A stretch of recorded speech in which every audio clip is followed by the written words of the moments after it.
you found Oswald? Not yet, sir. I need more information first. All right. What do you want to know? I have all the information I need for now. If I find anything out about your friend, I'll let you know as soon as I can. Thank you, Dr. Reed.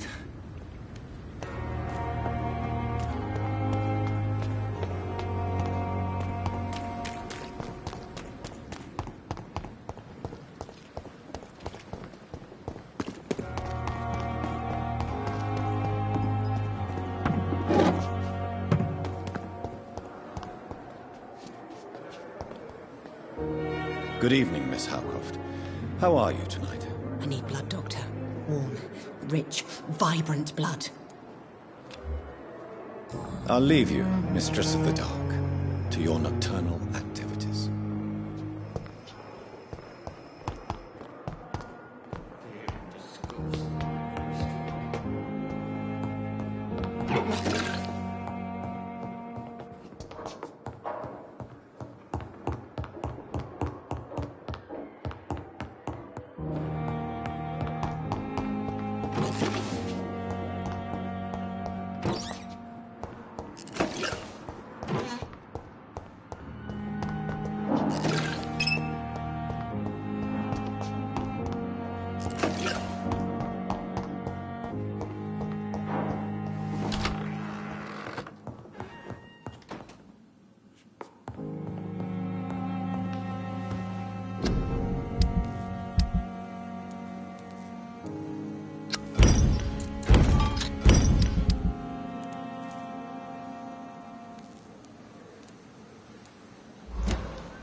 The flower's dying. It needs water.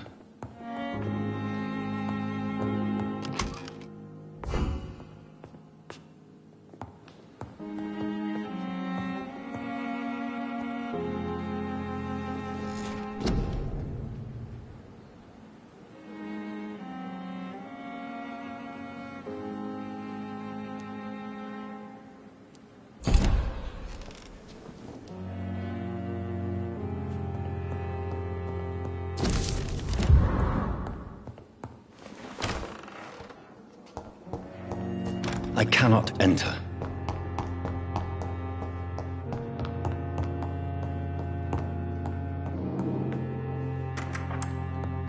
Please, Jonathan, come in. Fascinating, is it not? In the last decade, so many mysteries have been brought to light with our microscopes. The human body, biology's penultimate frontier. The more we explore its boundaries, the less we're able to trace a clear line between life and death. You, my friend, have a foot in both countries. The view must be vertiginous. It's at least as vertiginous as chatting about vampires with you, I would say. This must be all so new to you. This area of town, the hospital, a brand new life. How stimulating it must be. I wish I could share your enthusiasm, Dr. Swansea, but my condition defies scientific categorization. Undead? Unalive? Immortality defies logic. I cannot express my thrill at this serendipitous turn of events. The world's most eminent specialist in blood transfusions, a vampire. One might say a gift from heaven.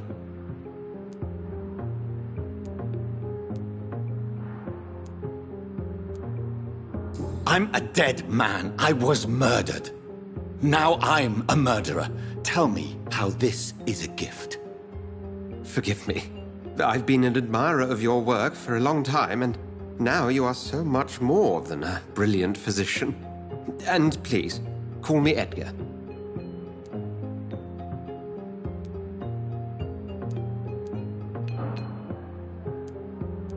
There is no need to apologize, Edgar. You offered me sanctuary when I had none. Very well. I have a task for you, Jonathan. Something that will require all your newfound skills. Please, go on. The Pembroke only survives through the generosity of our benefactors. Unfortunately, our main donor has found herself in a bit of a bind. Now, if you could help her out... A spokesman or politician is what you need. That's not my calling. And until I come to understand what has happened to me, I require discretion. Discretion is in order, Jonathan. Lady Ashbury has recently received rather indelicate correspondence that, if revealed, would jeopardize her position. And you would like me to eradicate this threat? By the stole, of course not. I would just like you to pay her a visit. Her ladyship is certainly near the tents outside, tending the sick.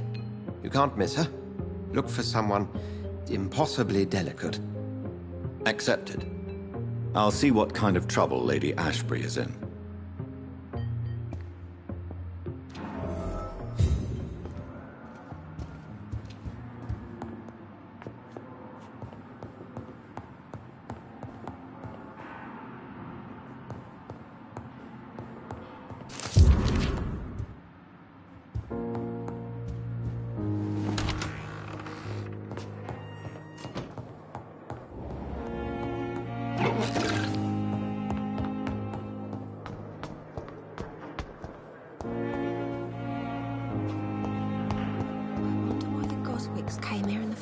Disgust on every street. Good evening, Mr. Elwood. Evening, Dr. Reed.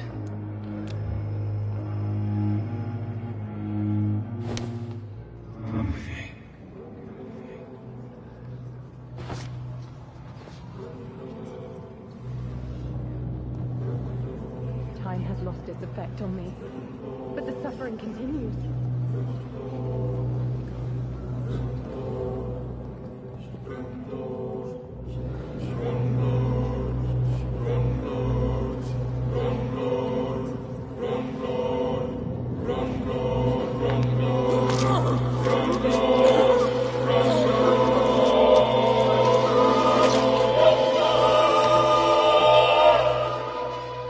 So this is how it ends. Farewell, my life, you betrayed me, good.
Good evening, Dr. Tippett.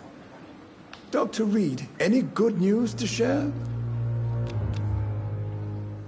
Goodbye, Dr. Tippett.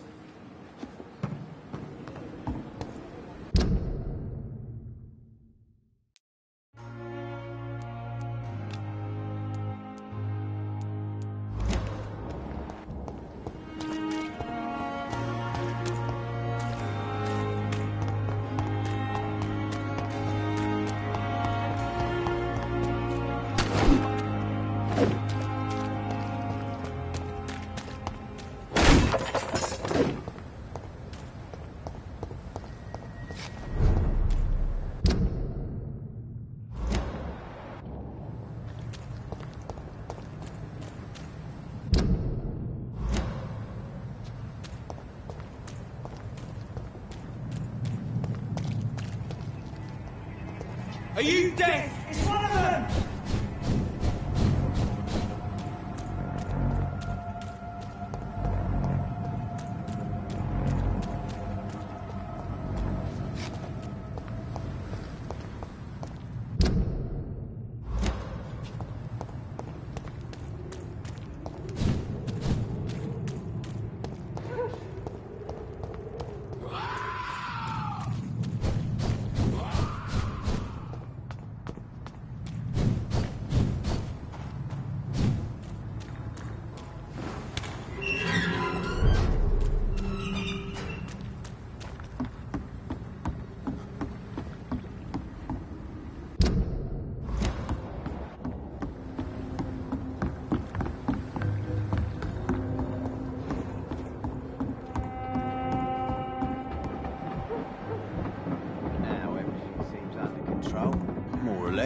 Don't forget. Good evening, miss. I am Dr. Reed. May I ask you a few questions? Who are you? What do you want? As I just told you, I'm a doctor. From the Pembroke Hospital, actually. The Pembroke Hospital, you say? I don't have any money for you leeches. I'm not here for charity, Miss... Miss Edwina Cox. So what do you want then? Fancy buying something from me, maybe?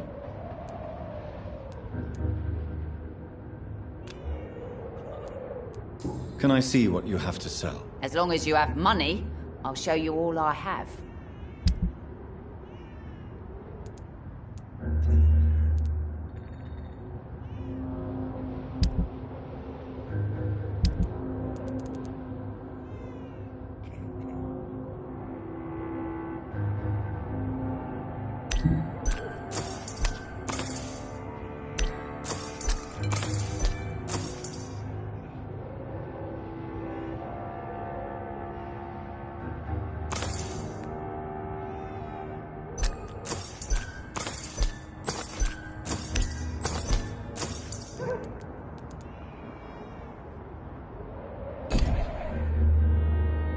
Good evening, Miss Cox. Hello again, Dr. Reed. What do you want?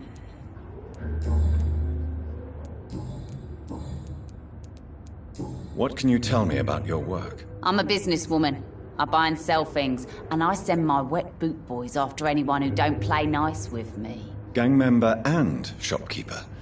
Can't be easy running double shifts. If you're interested, I may find use of a doctor who can freely walk across the city, you know.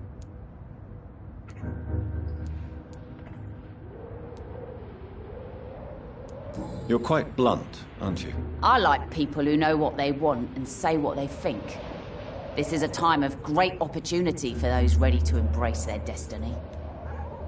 I'm not interested in a career in the criminal underworld, Miss Cox. Fair enough.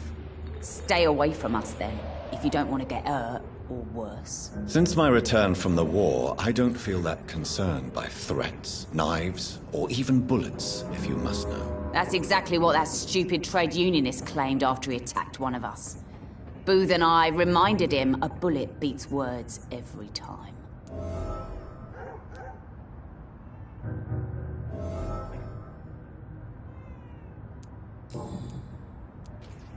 What can you tell me about this part of town? You can't trust anyone around here.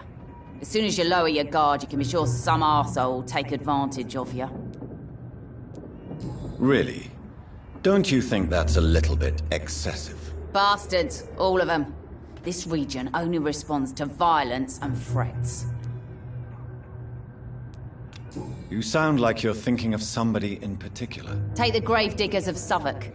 They must pay me every week, but it looks like they forgot who gave them permission to steal from the dead. Looting corpses in a mass grave. That is a new low. Whatever. Hey, since you're a doctor and all, maybe you can access that forbidden area and remind those bastards what they owe. You still use your husband's name, Edwina. Why is that? Why shouldn't I? He may be a bloody bastard, but I'm still his wife and his name means something round here. Are you aware of what happened to him? Yes. I'm sure he fought till the end and looked death in the eyes. The boys will mourn him. Except one of them, maybe. Can I offer you my medical help, Miss Cox? I'm fine, thank you. Goodbye, Miss Cox.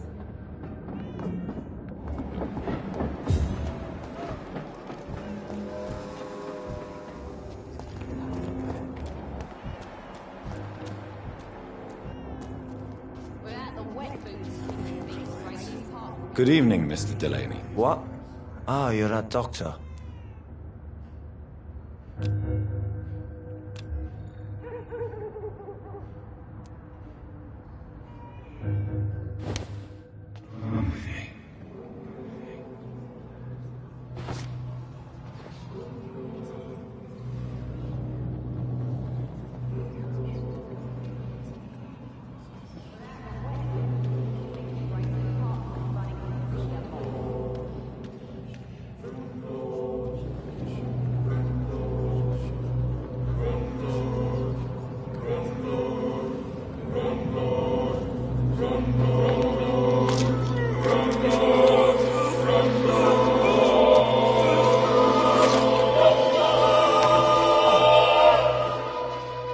No one will ever know what I did.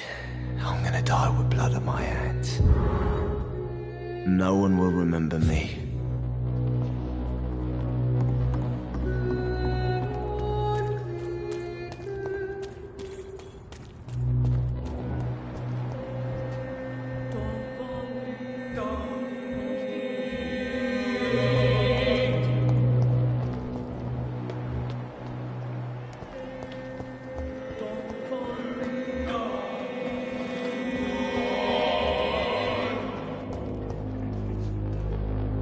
Evening, Rufus.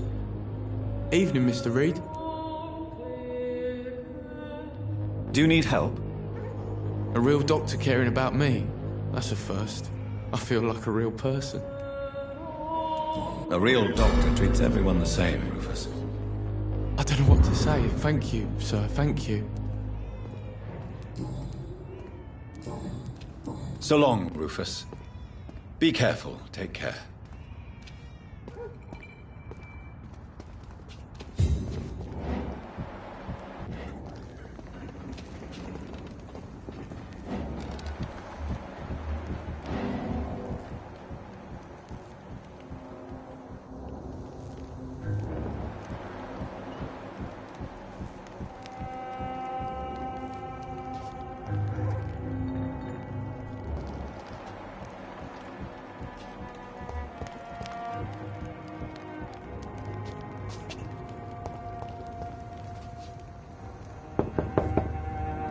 I suspect they would rather not be disturbed for now.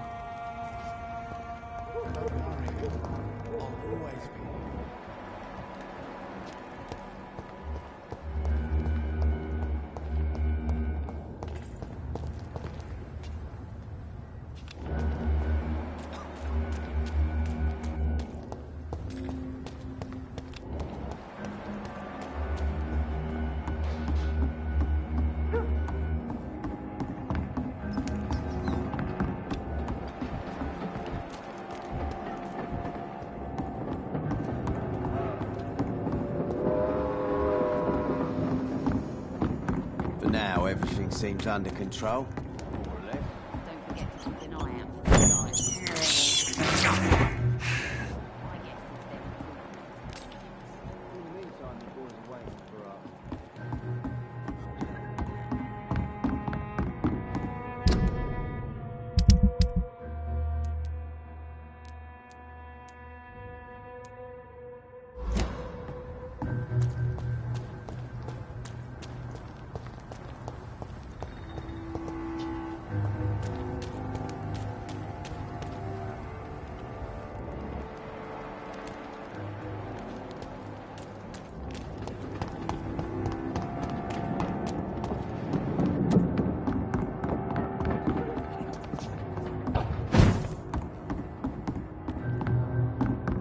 Girl and her pretty pinnacle. She's got no idea.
Seems a good drink's just as likely to cause a problem as to solve one.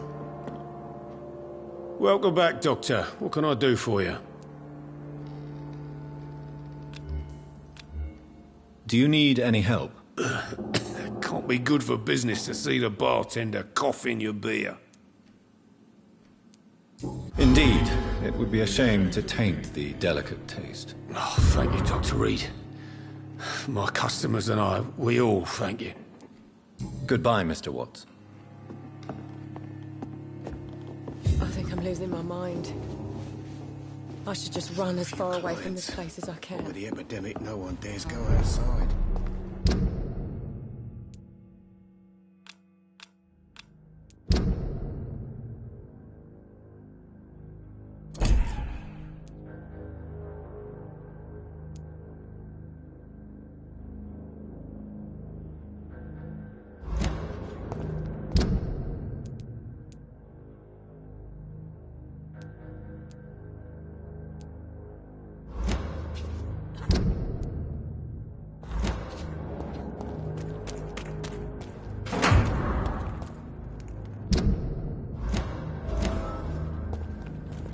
Someone's playing a right strange game, and I'm gonna find out who. It's locked, all right.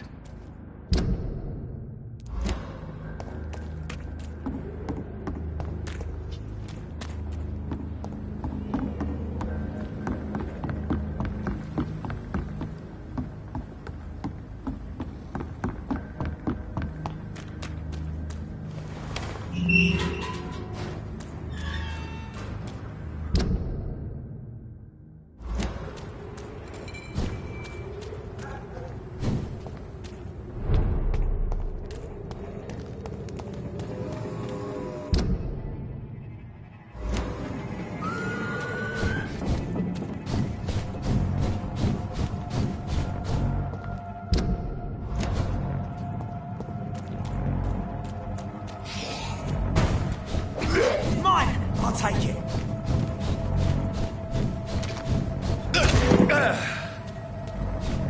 It's one of them!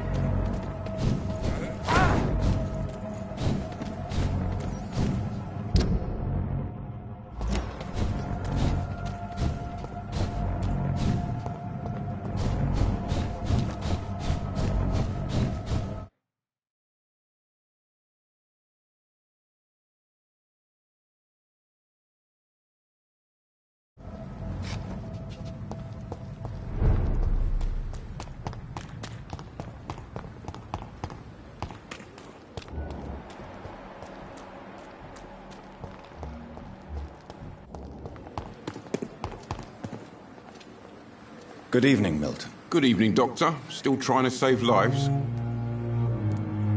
I have some good news, Milton. What? The epidemic's over? I retrieved your wallet, with all the money and a certain picture. Well, yeah, Pippa Hawkins is my girl. So what? Is it the difference of skin colour that bothers you? Not at all, Milton. Good.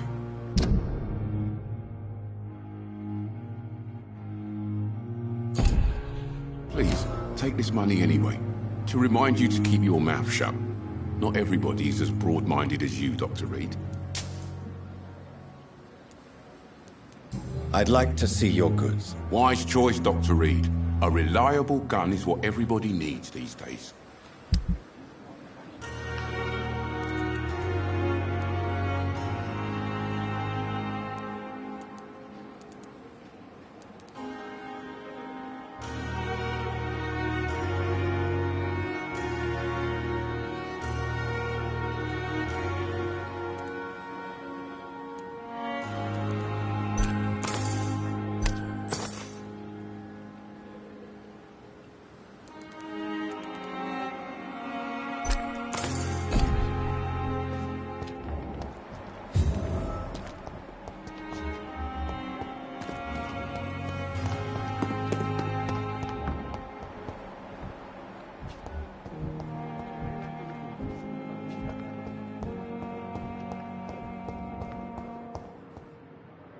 Hello again, Dr. Reed. I feel better already. Can I go soon? Goodbye, Mr. Hampton. We'll talk again later.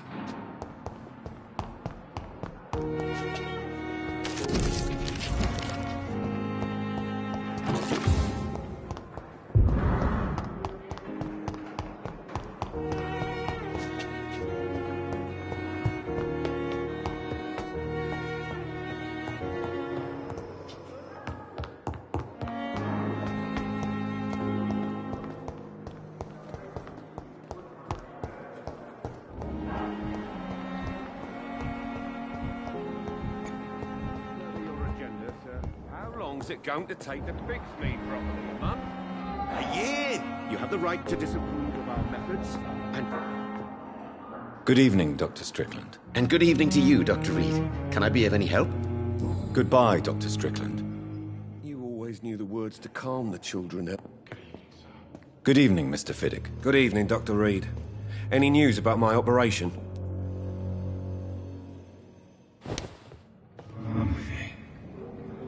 I'm so tired. Will this just never end?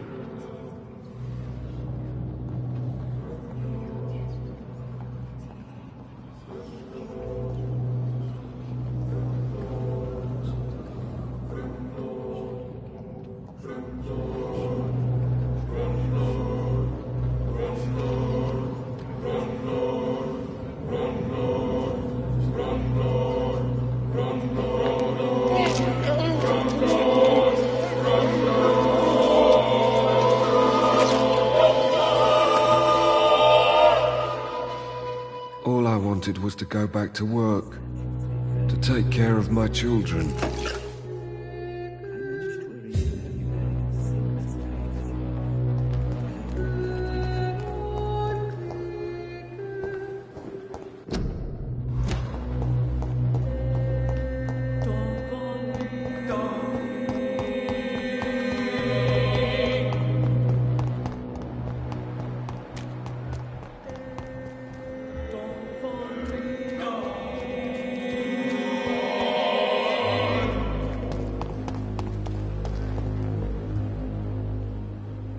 The flu took my dear wife, Emily.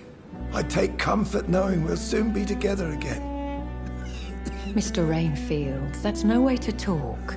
You're in good hands here, and we'll be up again soon enough.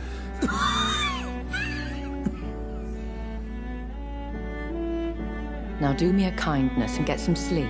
I'll be back round later. Your words are kind, the blessings of an angel. You're the sweet, sweet Lady of Mercy.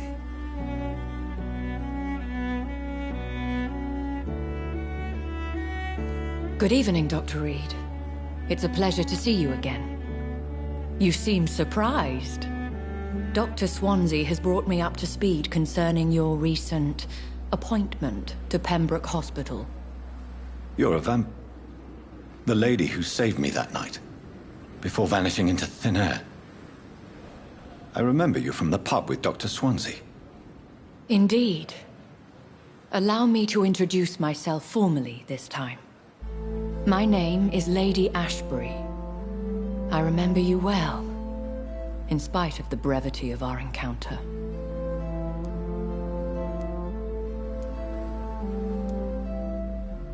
So it seems our Dr. Swansea does indeed have a fascination for creatures of our constitution. Dr. Swansea is a remarkable man. Dedicated, one might say, obstinate? He spent years compiling our bestiary. I hope you're more disposed to answer my questions now. You must have countless questions, but our rather urgent matter first. Swansea has explained. My cover, if you prefer, has been compromised.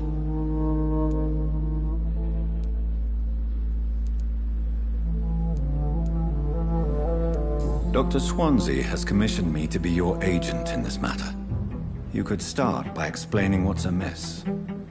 These past insufferable weeks, I've been the victim of extortion.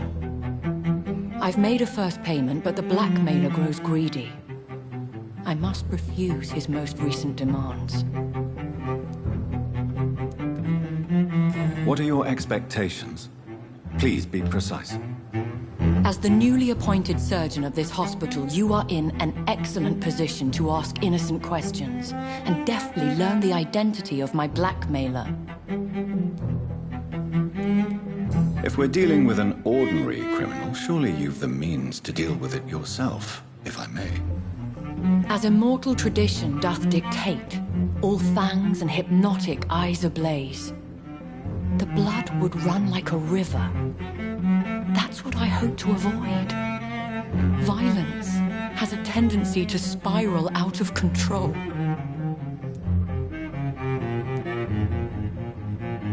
Who would be so foolish as to threaten you? A kindred spirit. Even if it were the case, and I highly doubt it, a vampire would have asked for something more valuable than money. My suspicions lean toward a patient, or their family. Please continue. Every detail is essential. I'm your man. My embarrassment in this matter is eclipsed only by my shame at having put the hospital at risk. The threat from our anonymous scoundrel is clear. A list of dates. My visits coinciding with the dates of suspicious patient deaths due to massive blood loss. Is it true? Now aren't you the blunt one? You are aware that I too know the thirst for the scarlet nectar. In all honesty, I'm not simply a patron to the hospital. My visits serve a dual purpose. Dr. Swansea has been treating my condition with a revolutionary technique of blood transfusion. It seems you are a specialist in the domain. I'll take care of it. Do you know where I should start? If that was the case, I'd settle the matter myself. You could talk to our local gossip, Harriet Jones. Not a pin drops here without her hearing about it. I'll meet that woman now. My life, as others know, is in your hands, Dr. Reed.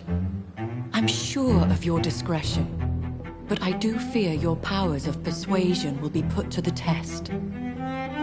When this is resolved, I'll be your obligé. I'll answer all questions in regards of your condition.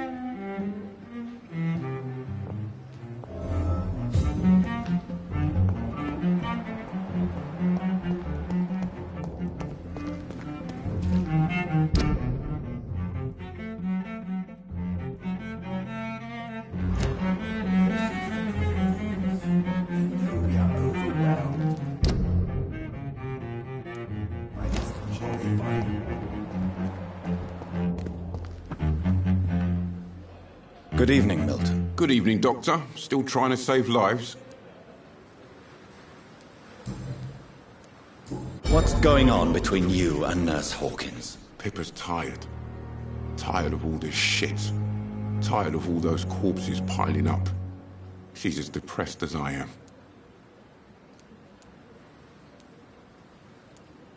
You do realize you could both get fired. Hospital staff are not meant to have intimate relationships with one another. Come on, Dr. Reed. Do you know how many rules are broken in this hospital every day just to keep it running? There's nothing wrong with what we're doing. During the war, I witnessed a few couples just like you come together in difficult circumstances. It can be very damaging. Maybe you're right. But we support each other, and that's all that matters.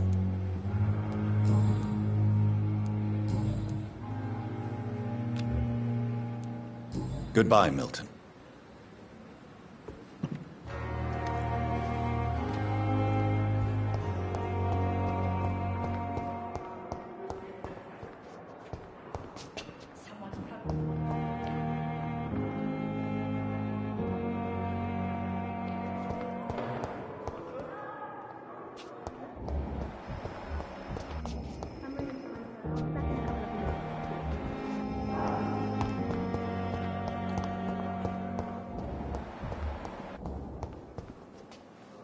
Good evening, Nurse Hawkins. Good evening, Dr. Reed.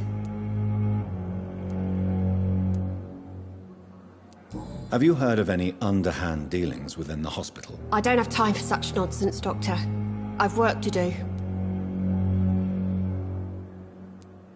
Blackmail is a serious matter, Nurse Hawkins. Everything is serious around here, Dr. Reed. Starting with patients who need me. Are you certain? You seem nervous. If you have something in mind, just speak up, Doctor. Otherwise, stop breathing down my neck.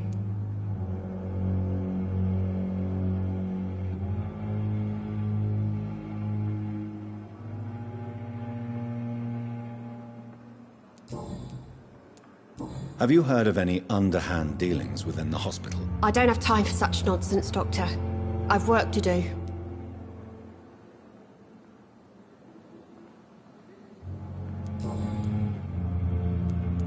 Goodbye, Nurse Hawkins. It's locked.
I cannot enter.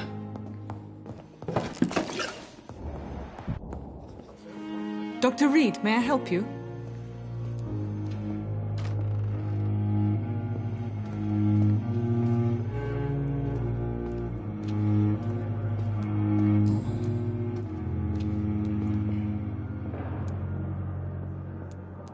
Have you heard rumors about blackmail within the hospital? I don't have time to listen to all the idle gossip that floats in these halls, Doctor. Do you know if any of the hospital staff have had run-ins with the law? Doctor, you've hardly been here and you're already questioning the moral fortitude of the staff. I'll see you later, Nurse Crane.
young again.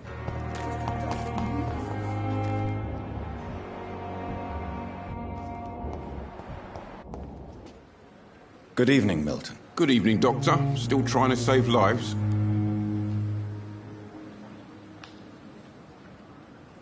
Do you need any medical help, Milton? I'm afraid I do. Like everyone in this hospital. It's a sad state of affairs when even the hospital workers are worried about disease.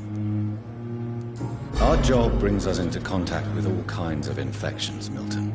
There's no shame in being ill while you're in a hospital. That's easy for you to say, Doctor. I get the feeling you don't fall sick often. But thanks, anyway. Goodbye, Milton.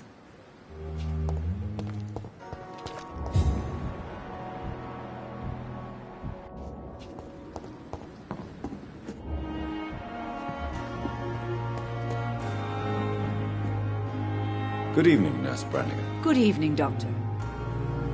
Do you require medical assistance, Nurse? I will be fine. As soon as I can get some sleep. Nurse, you won't be able to help people if you're sick. Take this, and do try to get some rest. I'll try, Dr. Reed. Thank you. Goodbye, Nurse. Call me if you need assistance. Good evening, Nurse Brannigan. Good evening, Doctor. Goodbye, Nurse. Call me if you need assistance.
Is our little mystery closer to being solved, Dr. Reed? I think of nothing else, my lady.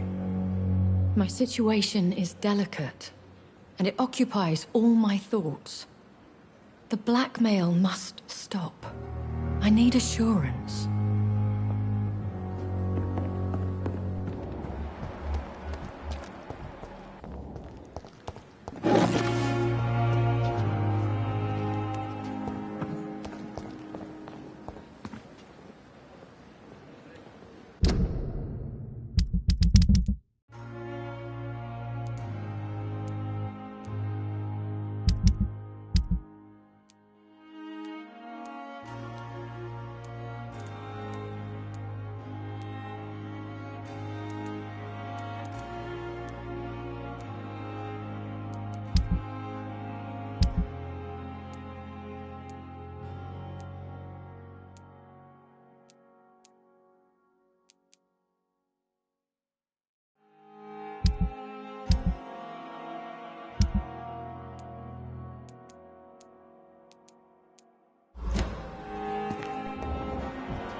Good evening, Nurse Brannigan. Good evening, Doctor.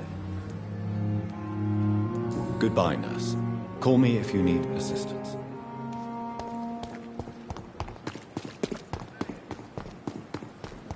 The Cosmics came first place. Good evening, Nurse Hawkins. Good evening, Dr. Reed. Goodbye, Nurse Hawkins.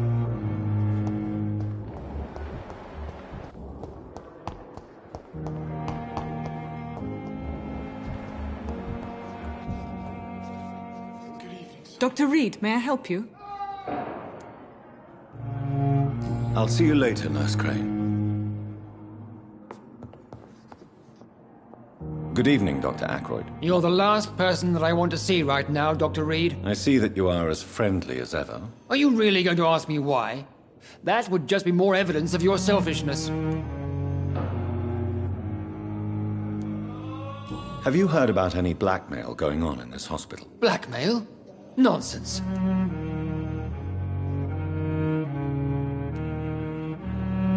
Thank you for your time. We'll talk later.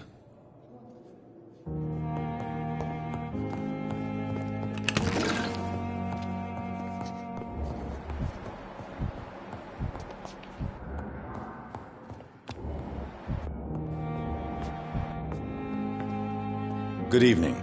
I'm Dr. Reed. Can I help at all? No. Really? Why are you here, then? I don't want to talk. My throat hurts too much. I suppose that this pain is the reason you're here. Is someone taking care of you? Yes.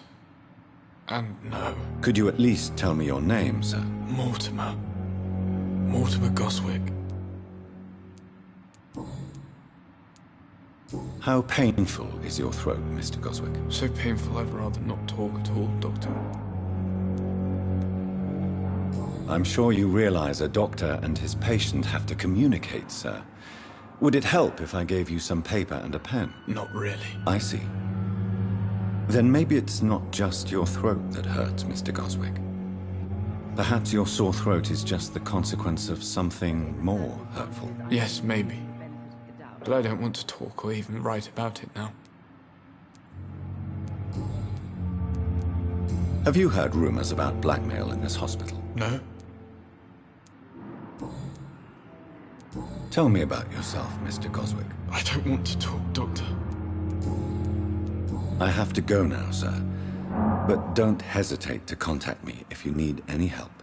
I'm all right. Don't waste your time with me. Good evening, madam. Can I help you? It's my son who needs you, sir. I'm Dr. Jonathan Reed. How can I help your son? I'm Beatrice Goswick, mother of Mortimer Goswick. Could you check on him, please, Dr. Reed? I've heard much of your talents as a physician. Good evening, sir. What can you tell me about yourself, Mrs. Goswick? Not much to say. Just take care of my Mortimer and I'll cover all the expenses. That's all that matters. May I ask if you have an occupation, Mrs. Goswick? I'm a teacher by profession. I teach young women who are more ambitious about their futures than their families. Are you really that rich? Most of the patients here are of a more humble origin, if I may say so. Yes, thanks to my husband. May he rest in peace. I can cover any needed medical expenses.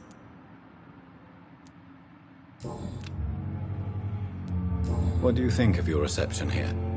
Any complaints? I have had the uttermost reservations about this hospital since we arrived.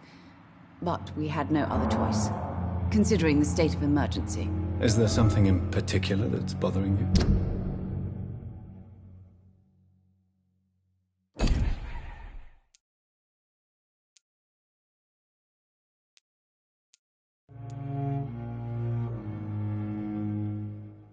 Some of the staff were not especially welcoming.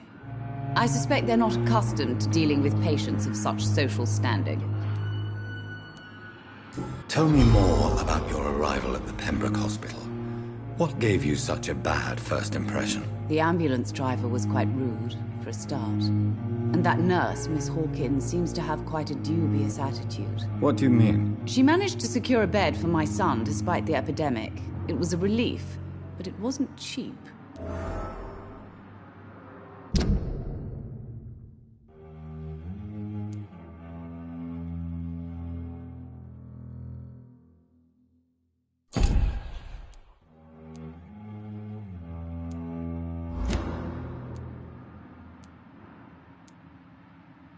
I share your concern, Mrs. Goswick. Be sure that I'll talk to the people involved. I don't expect compensation, Dr. Reed. But I'm aware such behavior would not be tolerated in other hospitals. She charged you for a bed? Yes, and I paid without question, considering the urgency of the situation.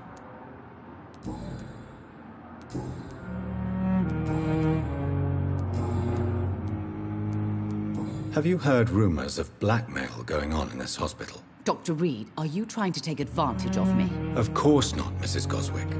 I'm just curious. Well, go be curious somewhere else, please. Goodbye, Mrs. Goswick.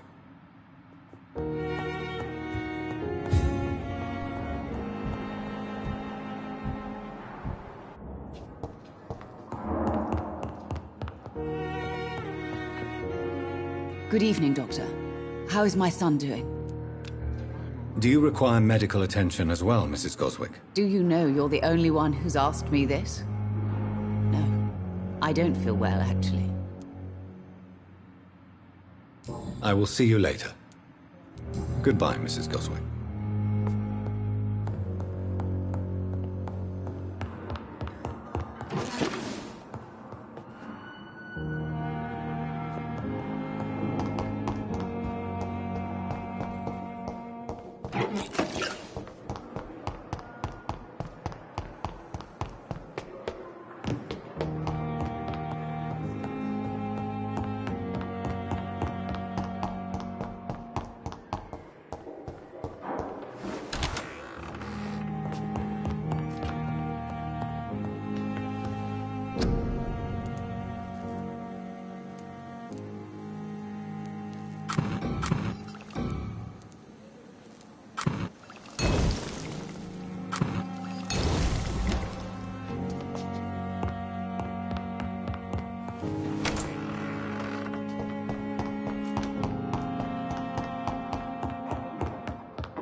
But in the circumstances, I'm willing to give you the benefit of the...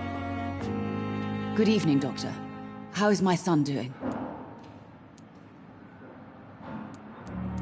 Do you require medical attention as well, Mrs. Goswick? Do you know you're the only one who's asked me this? No. I don't feel well, actually.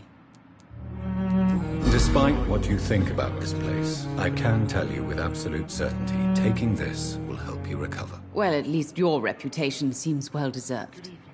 Unfortunately, I can't say the same for this hospital. Goodbye, Mrs. Goswick.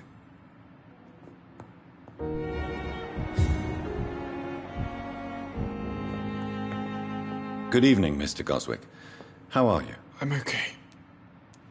Do you need any help? I'm afraid I may, sir. I don't mean to be a burden.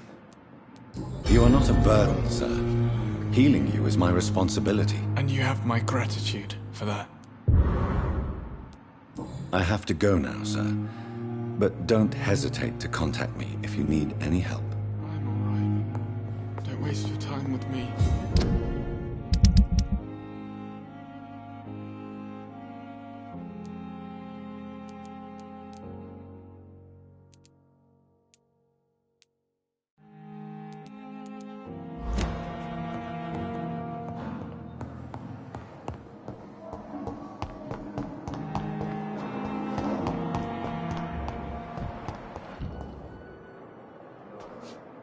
Good evening, Dr. Ackroyd. If you say so.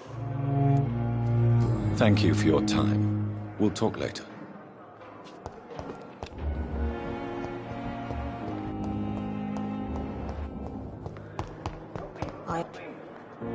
Good evening, Nurse Hawkins. Good evening, Dr. Reed. Have you heard of any underhand dealings within the hospital? I don't have time for such nonsense, Doctor. I've work to do.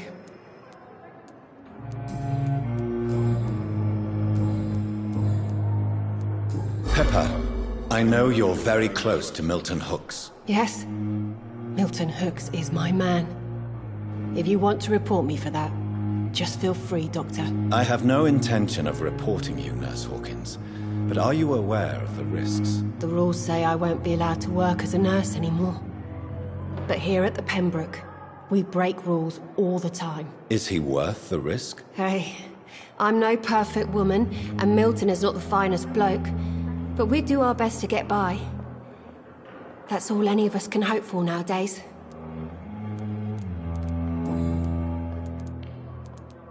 Goodbye, Nurse Hawkins. Someone's poached my blanket. Hello again, Dr. Reed. I feel better already. Can I go soon? Goodbye, Mr. Hampton. We'll talk again later.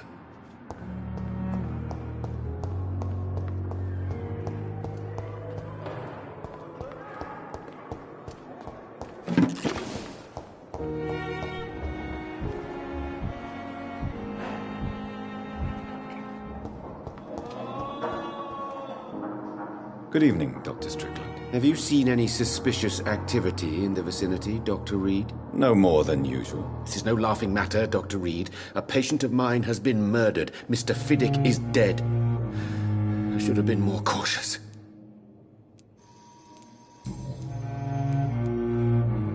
Why are you blaming yourself for the death of Mr. Fiddick? It is our fault. Mr. Fiddick has stayed longer than needed here because Dr. Ackroyd and I could not agree on the correct treatment. This argument has nothing to do with his death. He was murdered. But if we had performed the surgery sooner, he would have left the hospital and avoided this fate. What is troubling you so much, Dr. Strickland? Is there something else? I had to meet face to face with the son and daughter of Mr. Fiddick this afternoon. Their eyes. I could barely stand before their accusing gaze. This difficult task is part of our job, Dr. Strickland. It's our responsibility. I know. As I also know they'll never get the answer to the question they daren't ask. They were the embodiment of cold fatalism.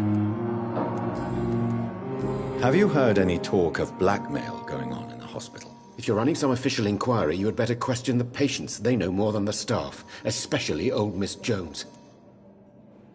Goodbye, Dr. Strickland.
Pembroke is so lucky to have Dr. Reed. If only there were more of us, with less resignation and more determination.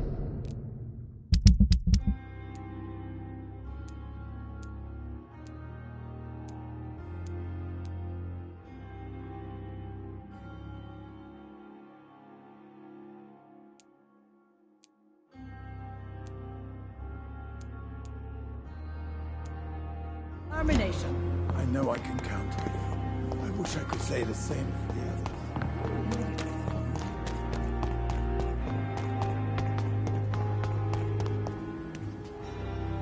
Have you found Oswald? Not yet, sir. I need more information first. All right. What do you want to know?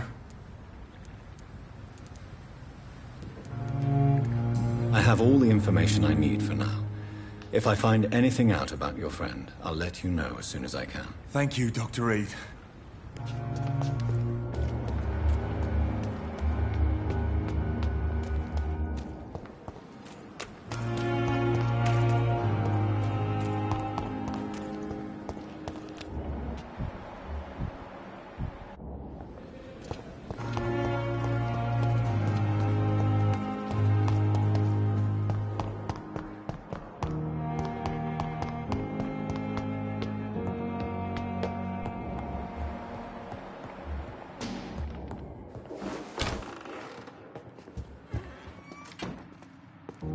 Do you need something, Jonathan? I have just a few questions. Then ask away. I'm at your service, Doctor.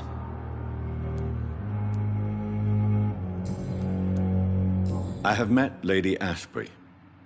She's a fascinating woman, wouldn't you agree?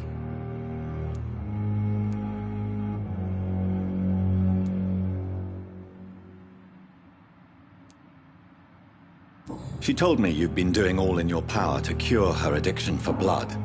Though unsuccessful, it's admirable. Lady Ashbury is a cherished friend of mine. I would not betray her secrets without her consent. Come to the rescue of a damsel in distress. I ask nothing more. We'll see each other again soon, Edgar.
It's locked, all right.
It's locked.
Good evening, Dr. Ackroyd. If you say so. Do you need my assistance? Don't be ridiculous.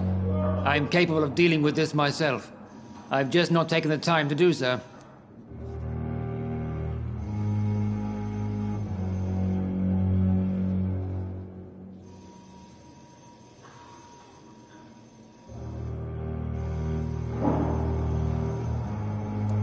Then you are lucky that I have taken the time to do so. Consider it a gesture of solidarity between professionals. I wish this hospital could have received as much attention from you, Dr. Reed. We do not see you in surgery very often. Thank you for your time. We'll talk later.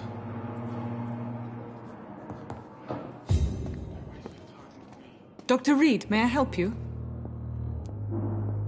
I'll see you later, Nurse Crane.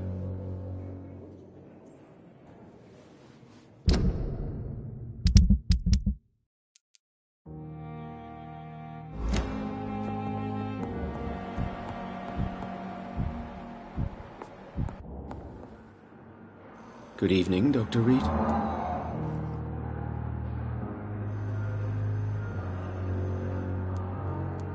Do you need my medical attention, dear colleague? I would have been confused if anyone other than you had asked that question, Dr. Reed.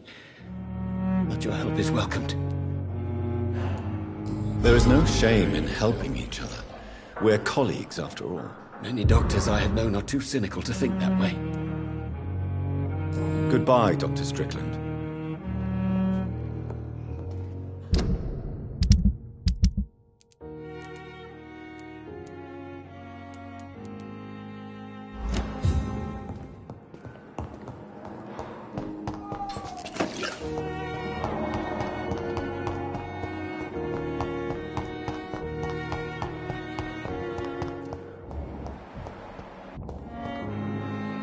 Good evening, Nurse Hawkins. Good evening, Dr. Reed. Do you need medical help yourself, Nurse? I'm afraid I've contracted some illness, Dr. Reed. Not under my watch, Nurse. Take this. You'll feel better. Thank you, Dr. Reed. Goodbye, Nurse Hawkins.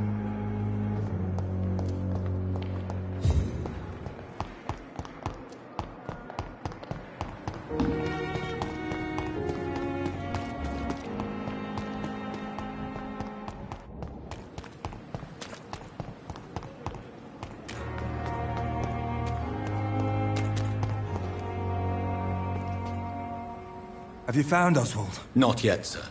I need more information first. All right. What do you want to know? Do you need medical attention, sir? Afraid so. In the war, I was always worried about picking up something, getting some infection. Unfortunately, I've got that fear in London now. I will see you later. I have all the information I need for now. If I find anything out about your friend, I'll let you know as soon as I can. Thank you, Dr. Reed.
At least that mistress of the dark has stopped following me.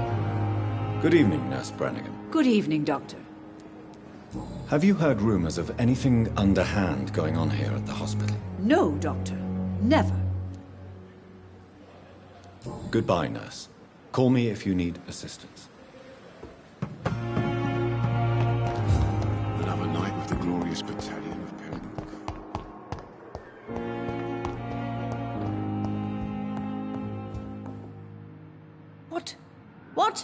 What is this? Who are you? Get out of my room. There's no need for alarm, madam. I'm Dr. Reed, the new surgeon. Preposterous. Dr. Reed, you say? I don't want some bumbling intern. Where's Dr. Swansea?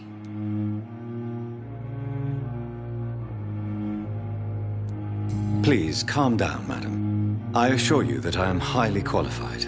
I'm just back from war duty. How brave. Threatening an old defenseless woman.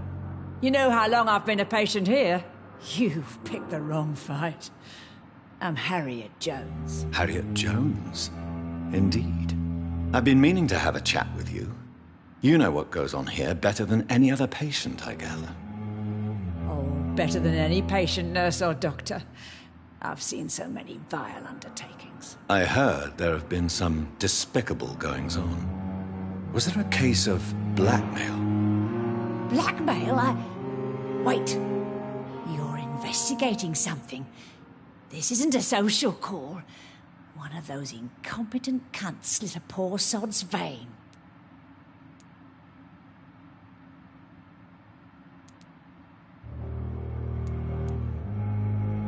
You seem to know more about the goings-on here than anyone else. Beware, Miss Jones, in case suspicion should fall on you. That's it. Blame the old and infirm. I see those little bitches' greedy little eyes. Just waiting for me to pop off, they are. If I didn't know better, Miss Jones, I'd be inclined to say you enjoy this type of idle gossip. God's honest truth, Doctor. It's just the way it is here. Most of these bitches would let you freeze to death before getting you a blanket. I assure you, madam, this is not an investigation into a possible medical error. Debauchery, then? Nurses Crane, Hawkins, Brannigans, whores, all of them. They can't keep their legs shut. I've seen them scratching slutty sores. Really? Well, if you have irrefutable proof, I'll not have the staff behaving in such a manner here. This is your business, Doctor, not mine. But I swear one of the nurses is cavorting with some man on hospital hours. Thank you for your time, Miss Jones. You've given me something to go on. See you on the next round.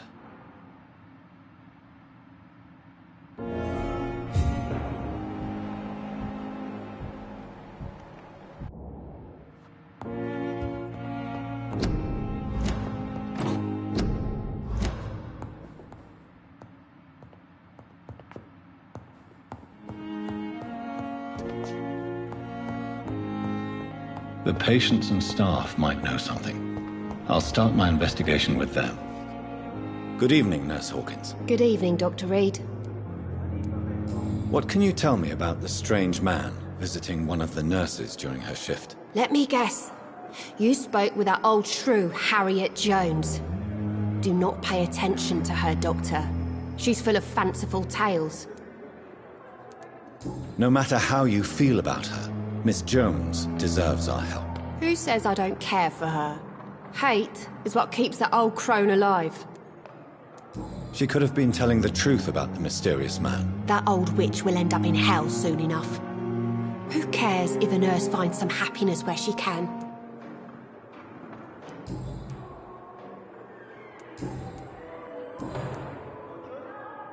Goodbye, Nurse Hawkins.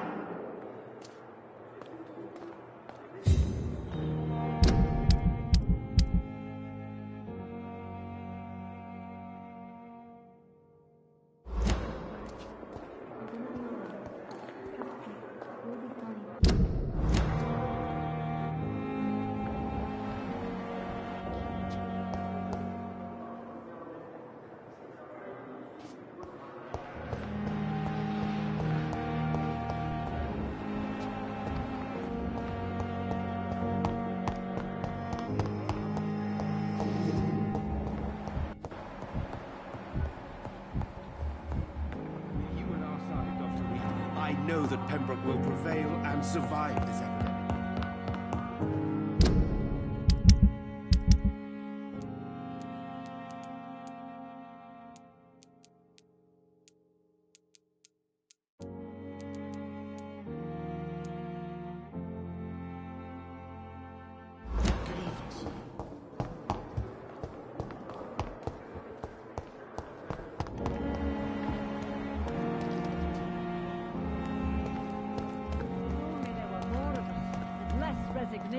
And more determination. Perhaps I should have considered the offer from that Cadogan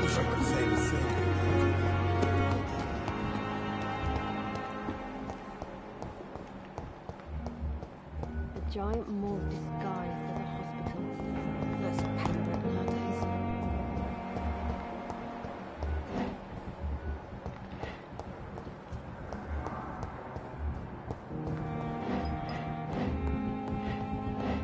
It's locked, all right.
Good evening, Nurse Brannigan. Good evening, Doctor.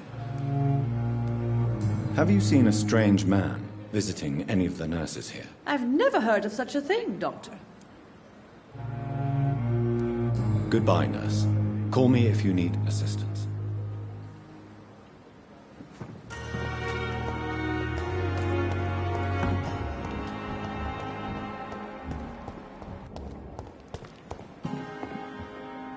Is our little mystery closer to being solved, Dr. Reed? I think of nothing else, my lady.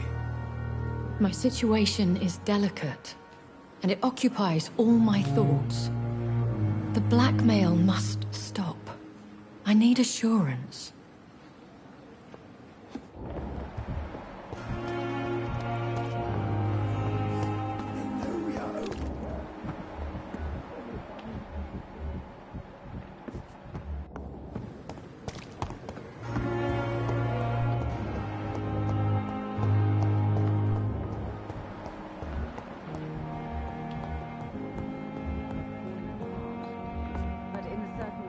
I'm willing to give him the benefit of the doubt.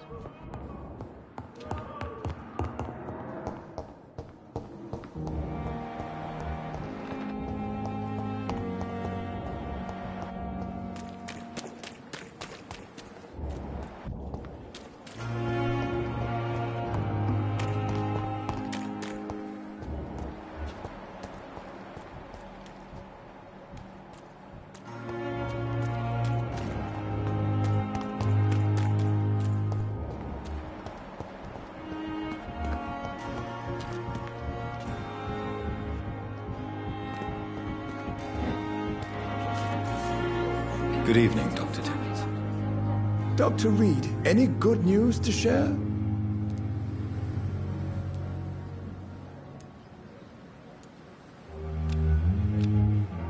Goodbye, Dr. Tippett.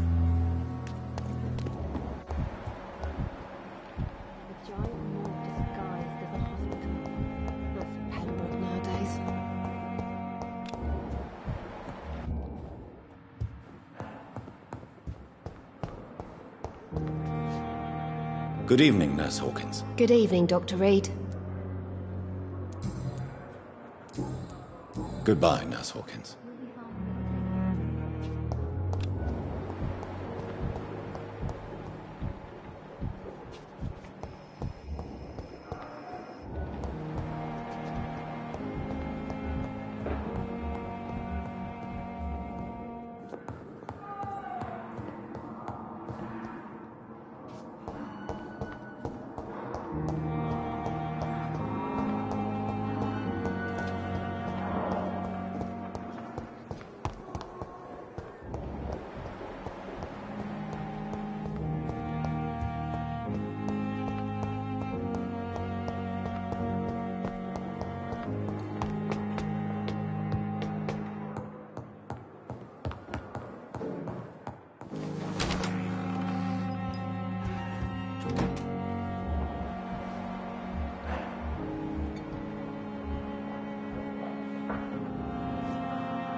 life of the glorious battalion of Pembroke?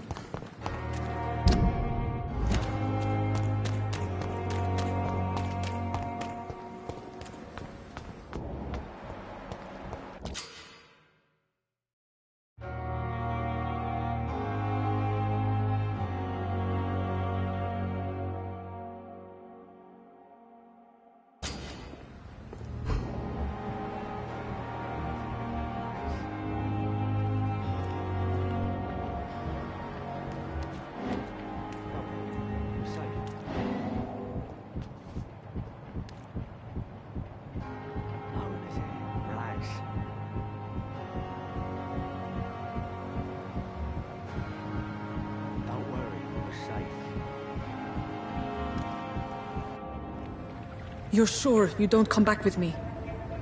Nah, I have to see someone at the hospital. Be careful. You look so bad they may keep you as a patient. Fuck 'em. I don't like hospitals. Or doctors. Well then, when you go back to Whitechapel, you may find this useful. What is it? A pass for a free medical exam by the best nurse available. Just read it. I don't read well, but thank you, I guess.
This man has been savagely attacked and dragged to the floor.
Die here! I want to see the sky! Feel the fresh air!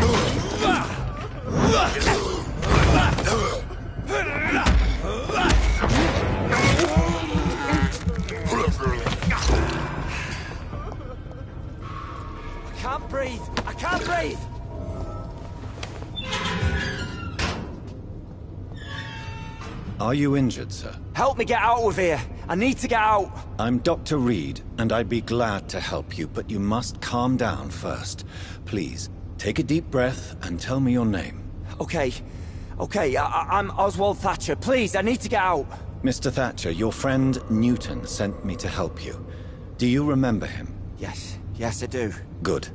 Now leave this place and enjoy the cool night air. It's quite invigorating. I'm sure you'll feel better if you do.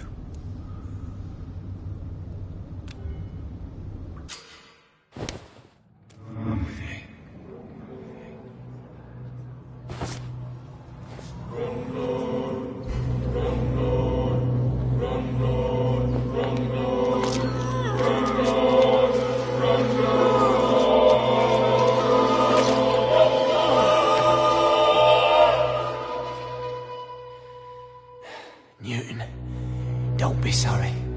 We'll meet again soon, and we will be serene and beautiful.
Hello again, Mr. Blight.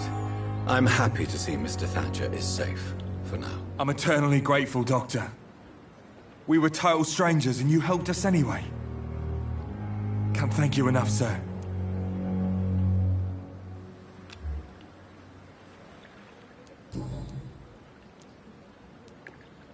How do you feel about Oswald Thatcher? You are more than friends, aren't you? I love him.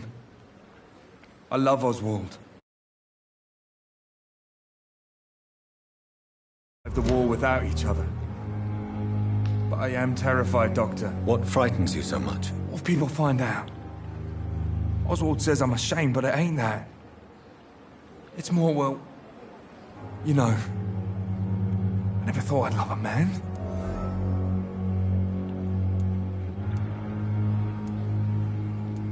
Maybe a time will come when you'll not have to hide who you are.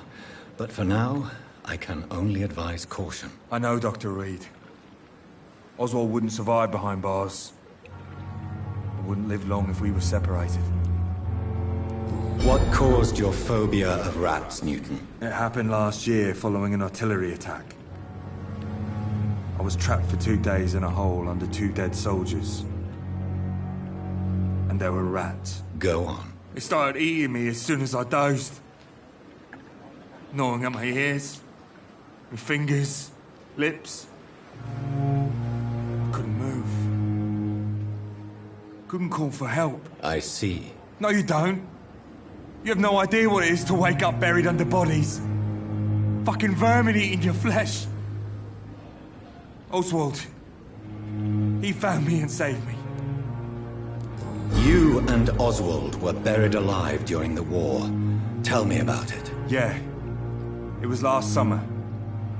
A shell hit our trench and we were buried for a week.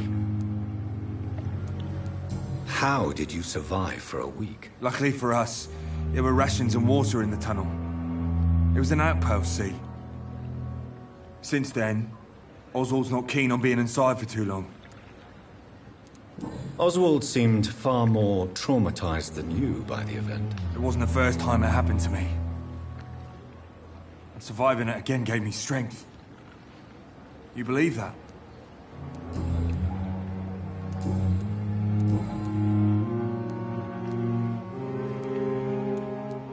You are always welcome at the Pembroke Hospital.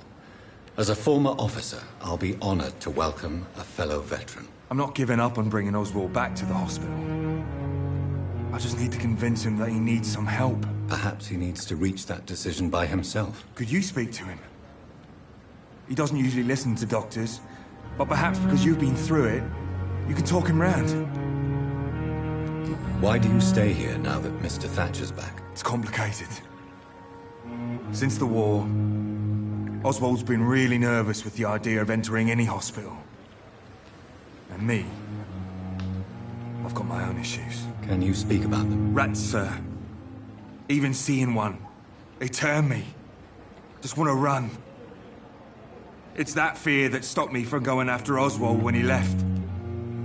What can you tell me about the war, Mr. Blight? If you want to speak about it, of course. War was... well, you know, sir. The stench of death everywhere. Your mates lying bleeding in the mud. Just praying to make it through and get home. Bloody nightmare. Did you know Oswald Thatcher before the war? No. We met in the battlefield. I think we were in the same boat to France. We've stuck together ever since. I fought in France, too. I served as a field surgeon, but it was not uncommon to repel an assault, especially at night. Yeah. The first time I was wounded, I had to protect the infirmary from hostiles. Twice. Goodbye, Mr. Blight. Take care of yourself.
He's locked the door behind him.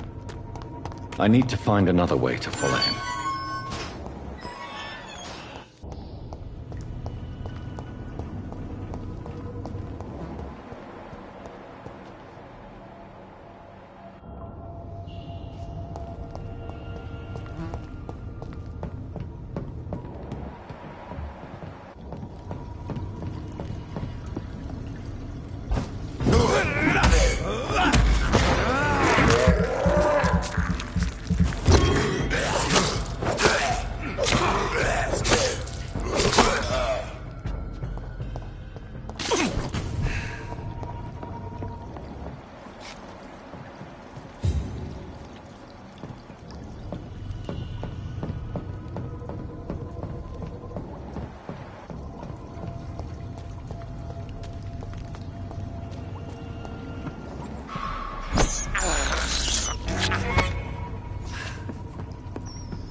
What sort of creature is this?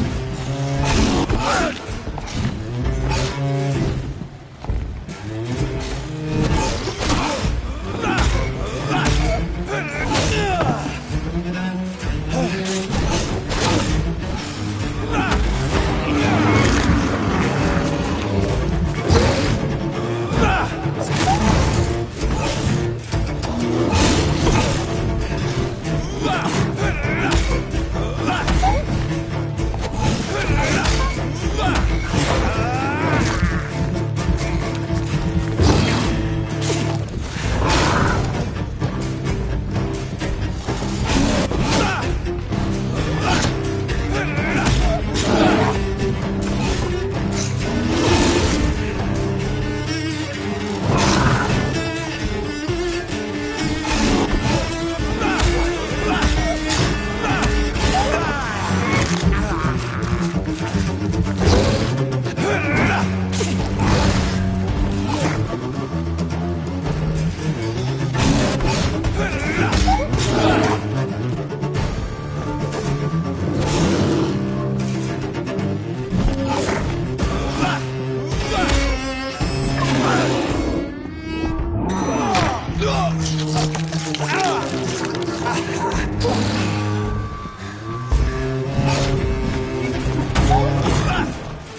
Not a lot to check.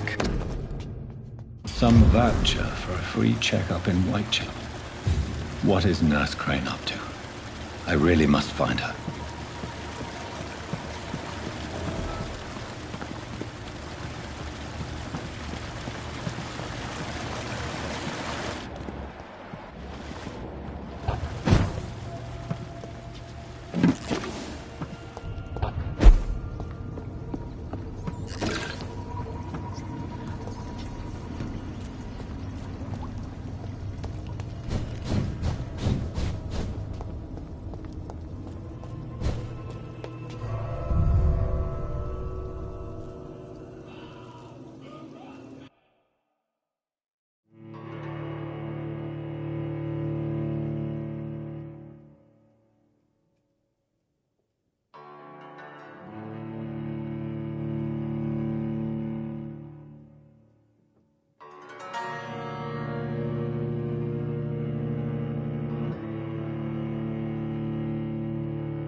Good evening, Milton. Good evening, Doctor. Still trying to save lives?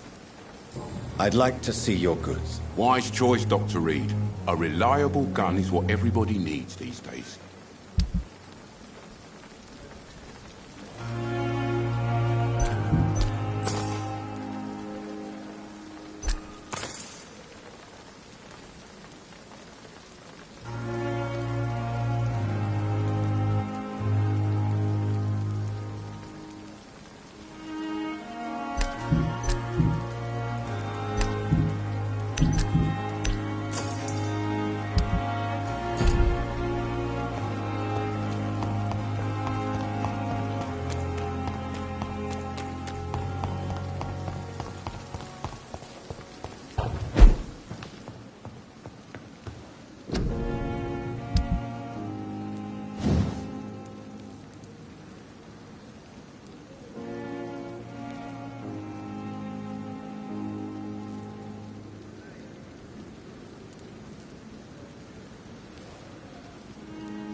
The mistress of the dark will drink your blood.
bloody leeches every night.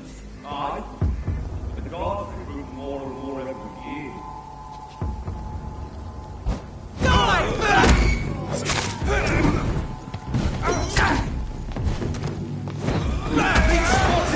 Watch out, boys!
Whitechapel.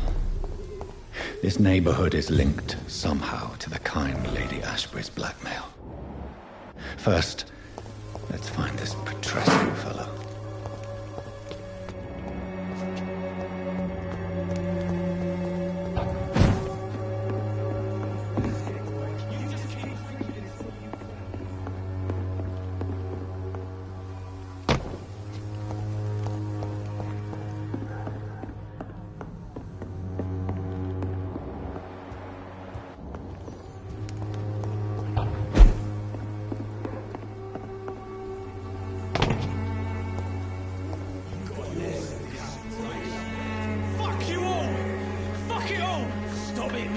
it! Stop it!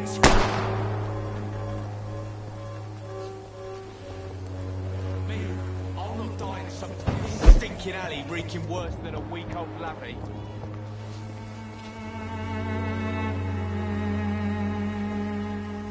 Are you all right? The bastard hit the wall next to me. I don't even know if he meant to miss. If you've been hurt, I can help you. I'm a doctor. Name's Albert.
Remember it. Now bugger off. I found the recruiter you were expecting. He's dead, but he carried a note. The Wet Boot Boys have accepted your application. I knew it! I told you I was tough enough. I'll be free soon. Free? You may soon find out that you have simply traded one set of shackles for another. You're all fancy words, none of which concern me. Go worry about someone else. I'm fine and I've a future here.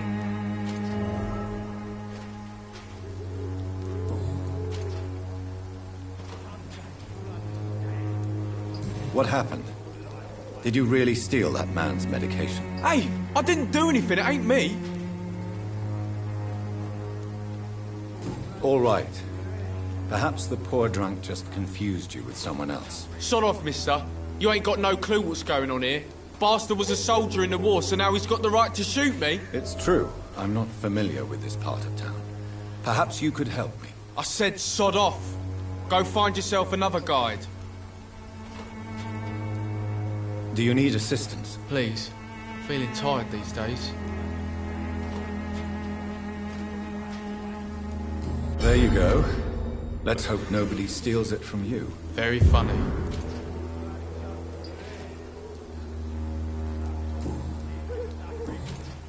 Do you know Nurse Dorothy Crane from the Pembroke Hospital? If you know anything about her, I'd appreciate it. Never heard of her. She's pretty, I'll keep an eye out. Goodbye, young man. I won't end up another drunk arsehole littering the streets. Not me. Bloody heart, boy.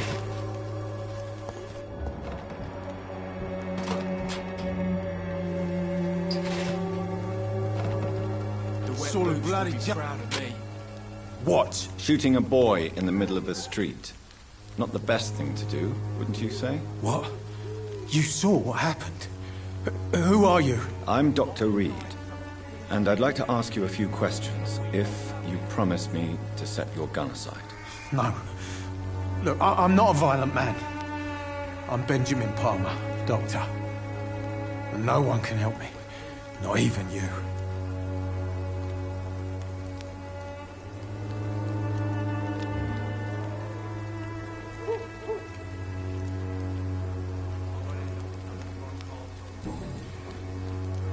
What can you tell me about this place? Nothing to say, really. This is where I used to live, and this is where I live now.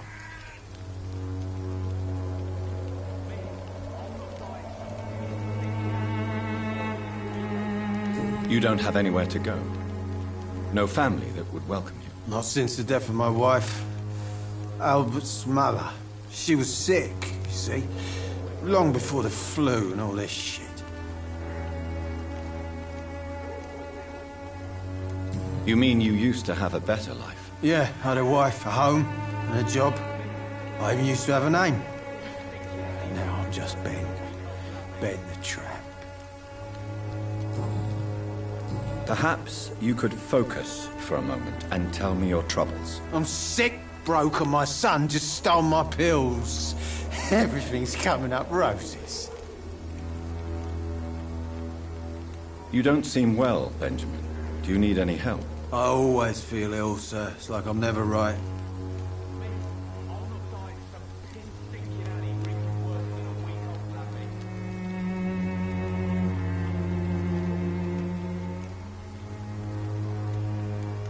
I will see you later.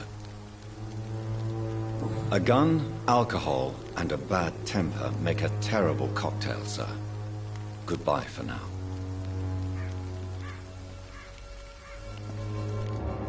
Me, I'll not die in some piss-stinking alley drinking worse than a week-old lappy.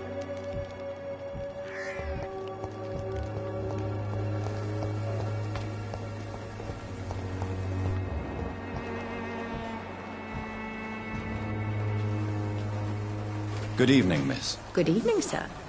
Are you interested in a miraculous cure for this unknown and deadly epidemic? Actually, I am. Then you have come to the right place. The famous Swanborough cordial is all you need to help keep you in perfect health. Oh, really? Why didn't I hear about it during my studies? I'm Jonathan Reed, by the way. Dr. Jonathan Reed. Ah, my brother has spoken of your research, sir.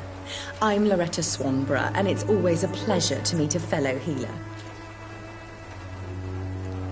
I'd like to see what kind of medicine you're selling.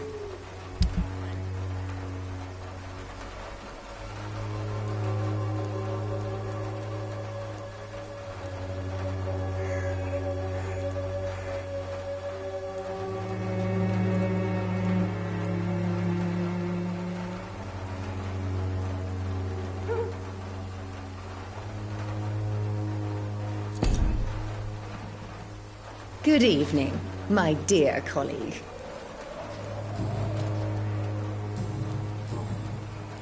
Tell me, who intrigues you most in Whitechapel?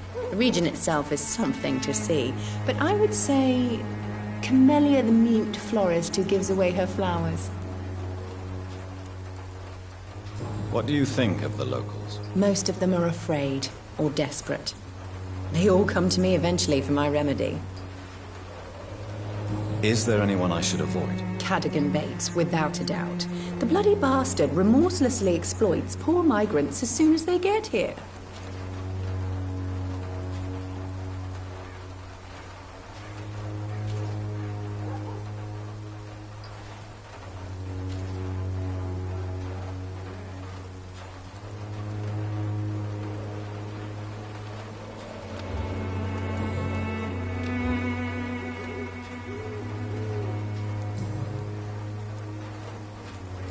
Do you know Nurse Dorothy Crane from the Pembroke Hospital? I'd like to know more about her. I don't like to talk about competition. Competition, you say? Never met her, but it seems she provides some sort of medical care to the poor. The whole thing has to be some sort of scam, if you ask me.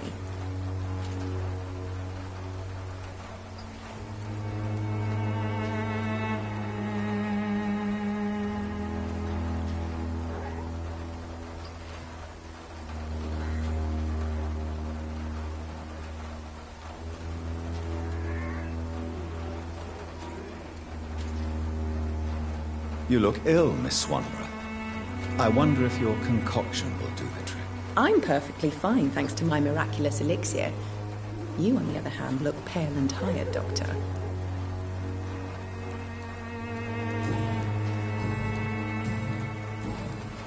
Goodbye, Miss Swanborough. Perhaps we'll talk again. Bloody hell, boy.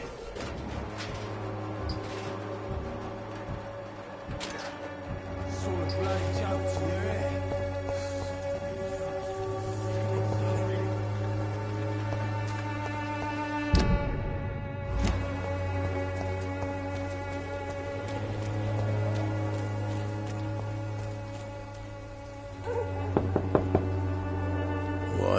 What do you want? Leave me alone. Good evening, sir. I'm Dr. Reed. I'm looking for Nurse Dorothy Crane. There is no Dorothy Crane here. Now goodbye. I'm afraid this medical leaflet says the opposite, sir. Really? Well, I'm afraid I'm going to close this door right now. Go bother someone else, Mr. Doctor. To enter that house, I must discover who this man really is. Maybe I could start by observing what he's up to.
A strange man was at the door with a pass for our medical facility. I refused him entry.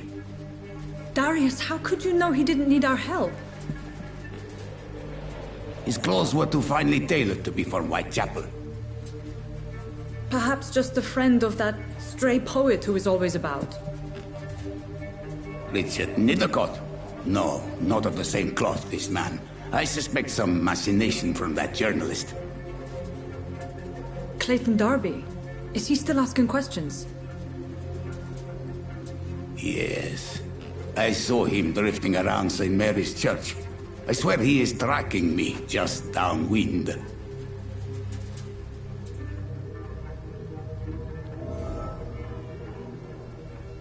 I must talk to that journalist or the poet. They must know about Darius. Nearby the church they just mentioned.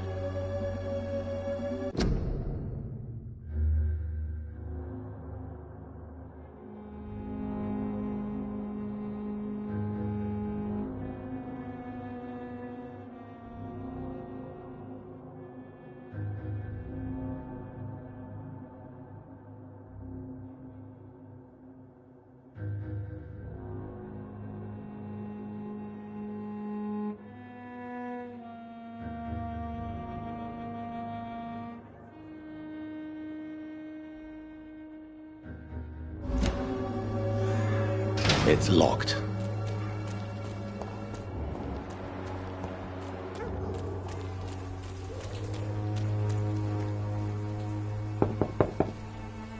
I must insist, sir. Please let me see Nurse Crane. I have no time for you, sir.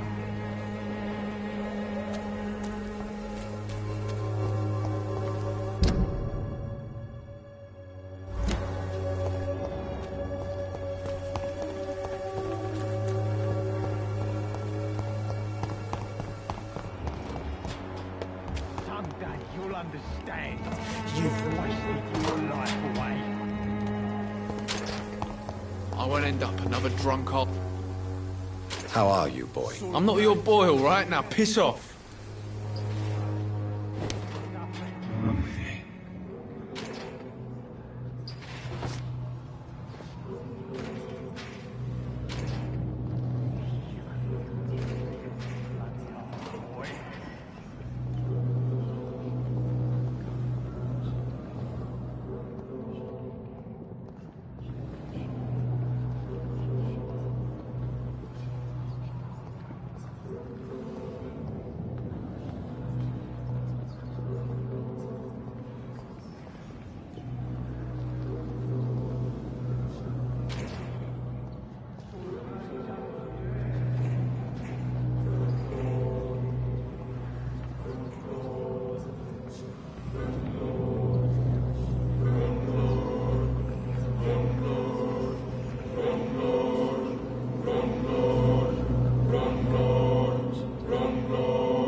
be good.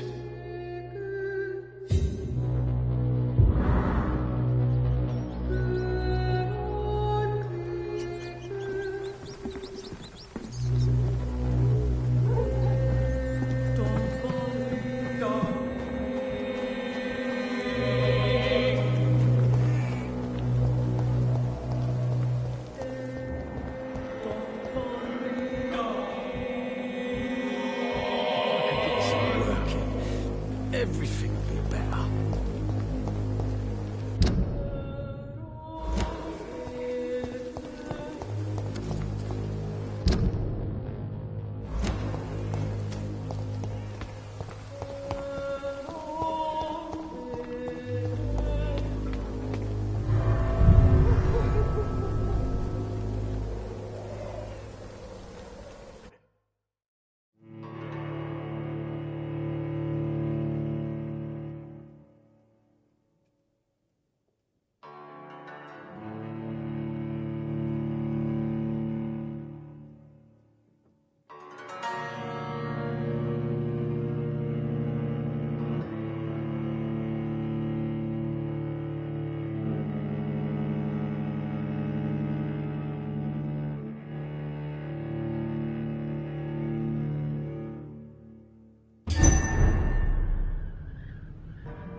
Don't be shy, handsome. What can Christina do for you? I'm not looking for what you're selling. But I'd like to ask you a few questions, if I may. I'm a doctor. Dr. Reed. All right then, but be quick, though I usually get paid when I open my mouth.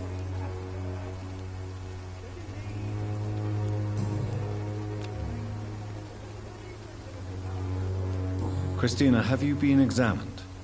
The epidemic is spreading fast in London, and you could be exposed, or expose others. I don't like doctors or hospitals, but I don't like you asking questions.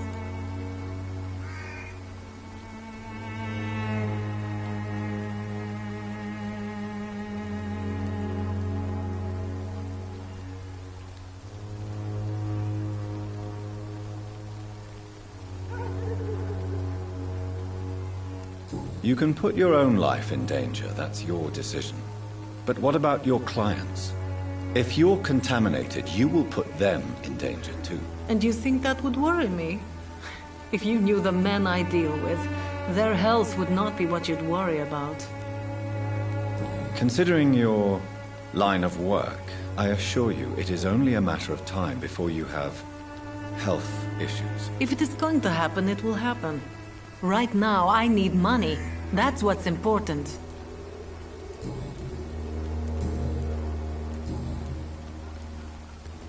Tell me about yourself. Are you joking with me? People don't usually come to see me for conversation. I have no interest in your work. I am, however, curious as to what led you into this career. Short story. The war, exile, and England. This country is not especially welcoming. I've been refused many jobs because of where I am from. I had few options left. I always thought I was the master of my own fate. But now I know we don't always have control over our lives. I don't judge you. You know, this money is not only for me. I have good reasons to need this money quickly. But it is not your concern, Doctor. Do you know Nurse Dorothy Crane from the Pembroke Hospital? Anything you can tell me about her would be helpful. I don't know her, but I know her name is Dorothea Crăciunescu. She came from Romania like me and many others. You seem to respect her. Dorothea helps the sick people of Whitechapel. Everyone should respect that. Goodbye, miss. Take care of yourself as best you can.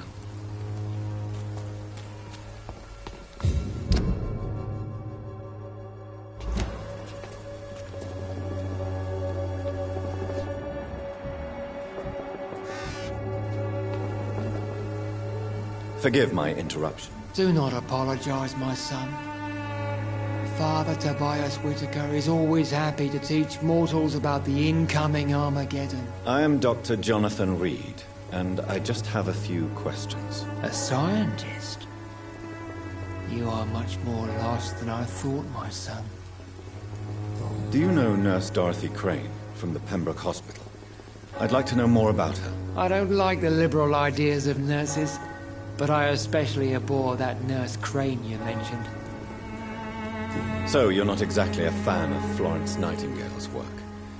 But nurses are essential for modern healthcare. Nuns should be the only women allowed to take care of male patients. It's obvious only they have the necessary moral fiber. Why do you hate Nurse Crane more than other nurses? Before coming to London, she was a member of the communist resistance in her country. That's what happens when you let a woman get involved in politics.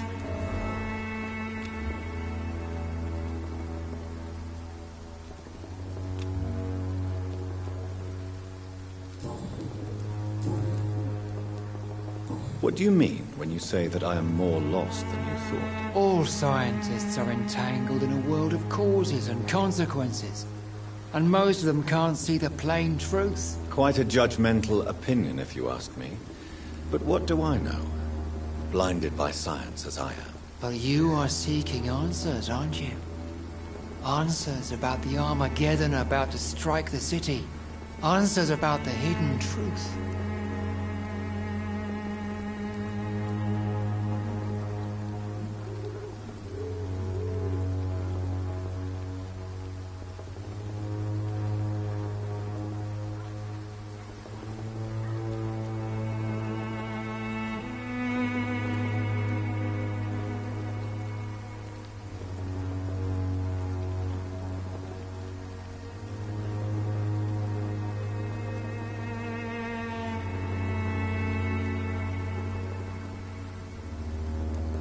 Well, I suppose I can spare a few minutes listening to your so-called truth. As a doctor, you must be aware of the decimating epidemic. But let me tell you that this so-called Spanish flu is just the beginning of the end. What do you mean? The beast is finally revealing itself, corrupting the flesh and the heart of men. With my own eyes I have seen them, those minions from the abyss.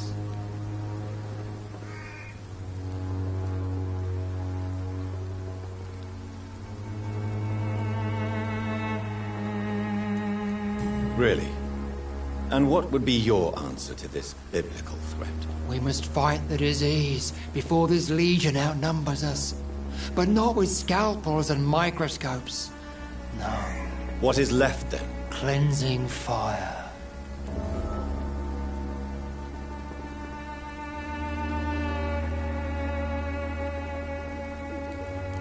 Tell me, Tobias, what exactly is your plan concerning the cleansing of this city? God will recognize his own. More than once this city has risen from the ashes, hardened and purified by the flames.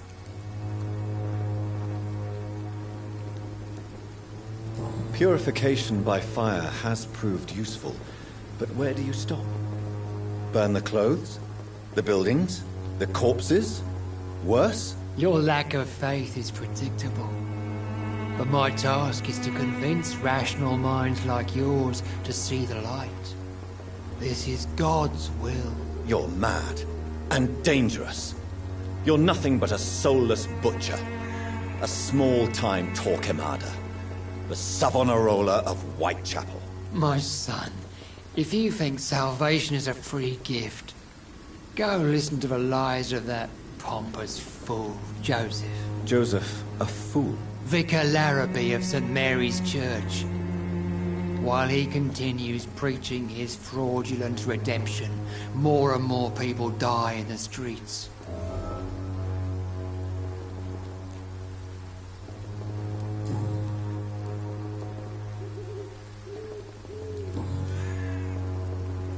Have you any friends? Any family left in these terrible times? No. But I have a disciple I see as my son. He is so devoted. I sent him to preach the good word in the heart of this corrupted city.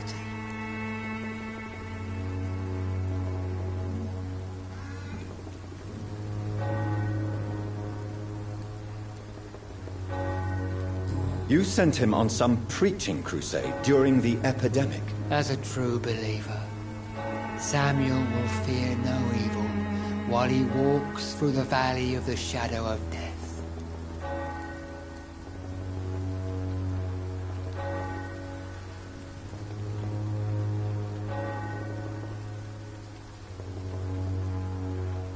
Where did you send him?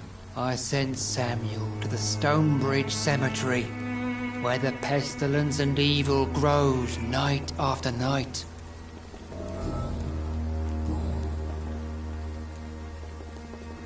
I have heard enough for tonight. Goodbye.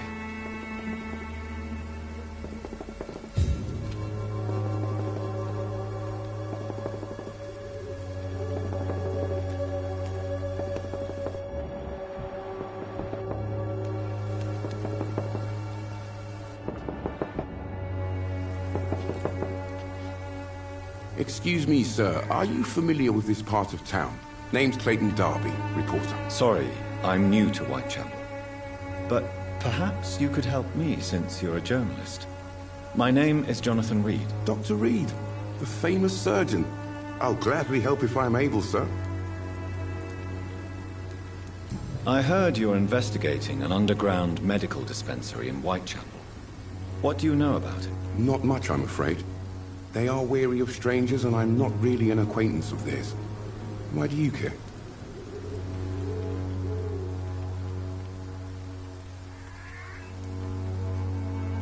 I'm afraid one of the nurses from the Pembroke Hospital may be involved with unsavory activities. Ah, could it be Dorothy Crane? Without a doubt, you are a damn fine journalist, Mr. Darby. What do you know of her accomplice, a man named Darius? I don't know much about the man. He's very cautious. Never goes out. Doesn't seem to have any friends or family.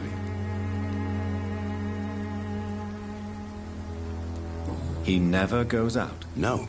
A few days ago, he unexpectedly did. I followed him, but it was just a ruse to keep me away from his house. Really? How do you know? He went to the nearest mailbox, but just before posting his letter, he ripped it up and threw it away.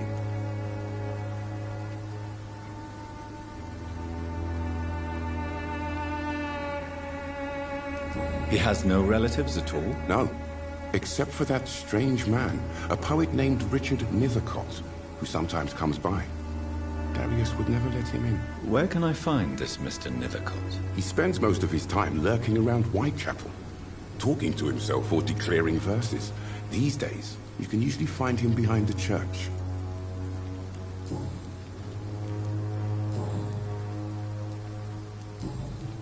Goodbye, Mr. Darby. Farewell.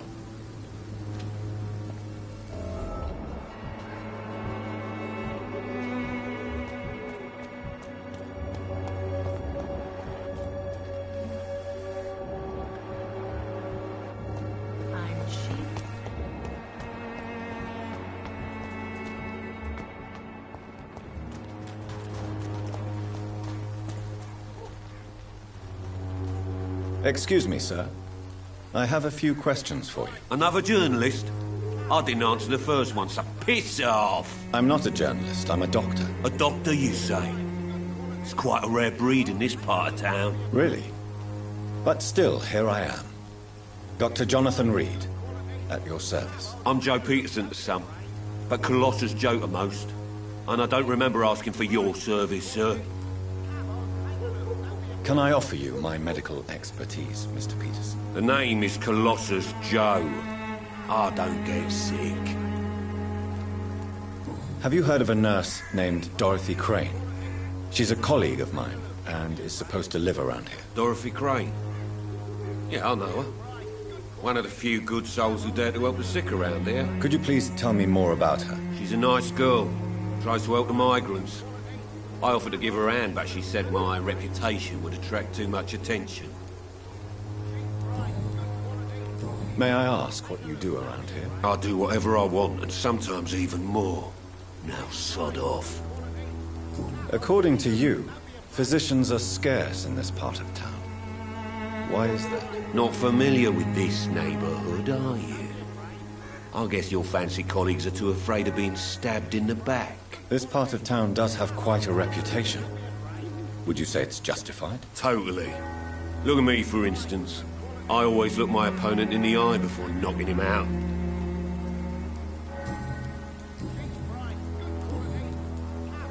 Goodbye, Mr. Peterson.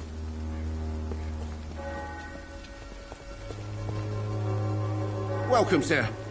Please, take a browse of my wares. I am Dr. Reed. I would like to ask you a few questions, if you don't mind. Doctor? Interesting. I'm Barrett Lewis. Usually I don't have time to waste with talk, but at this hour of the night I can hardly refuse. Right then. Show me what you have.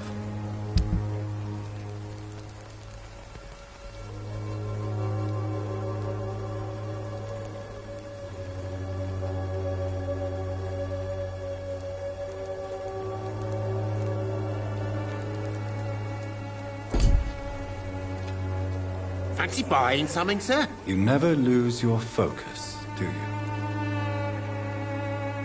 Have you heard of a nurse called Dorothy Crane? Nurse Crane? So the bitch really is a nurse, then? Always thought she was just some crafty foreigner, that one. Yes, she's a nurse, and quite a good one. What did she do to gain such notoriety? Dorothy Crane ain't even a real name. Something like Dorothea Craniu. Something like that. Came to England fleeing the war, I was told. That doesn't explain why she irritates you so much. Your precious Nurse Crane gives away medical supplies and prescriptions for free. I offered to sell it for a fair cut, but no. Miss Crane wanted to play the quiet saint.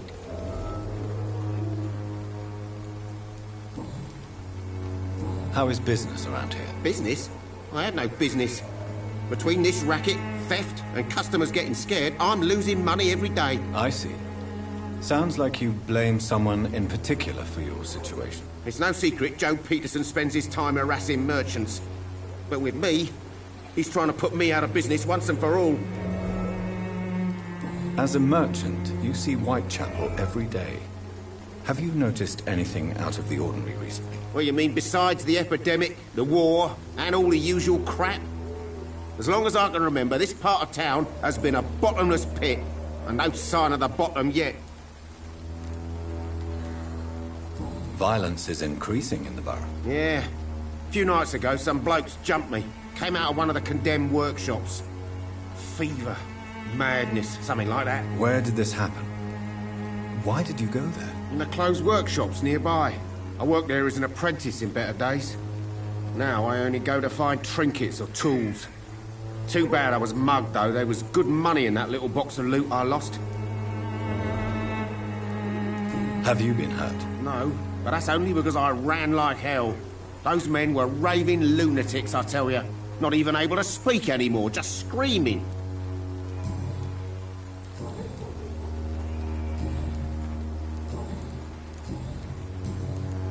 That's all for now. Goodbye.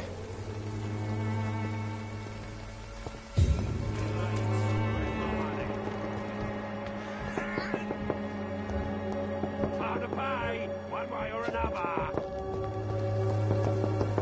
You're late. Where's my money?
Good evening, miss.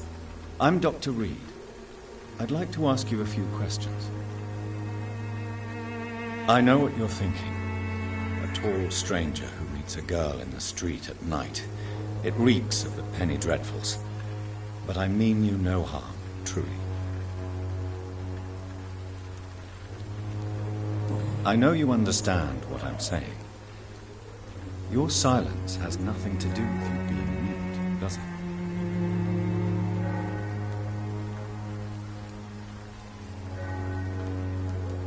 Very well. Goodbye, then.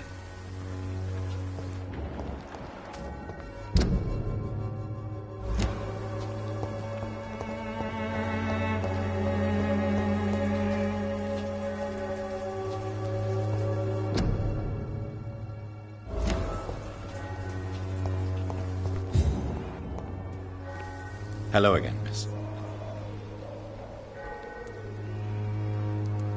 Melia, I know you work for Dorothy Crane. Please tell me about her secret dispensary. A stubborn and mute comrade. Nurse Crane and Darius Petrescu have been clever. Very well. Goodbye then.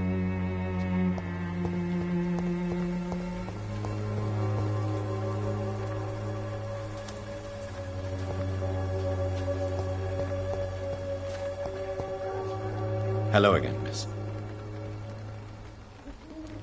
Very well. Goodbye then.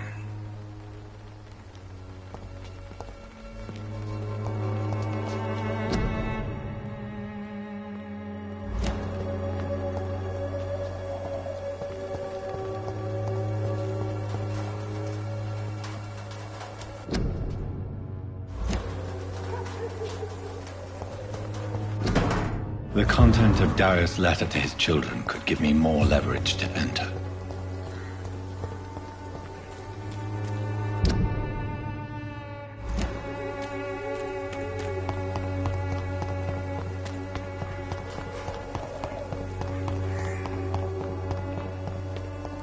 It's locked, all right.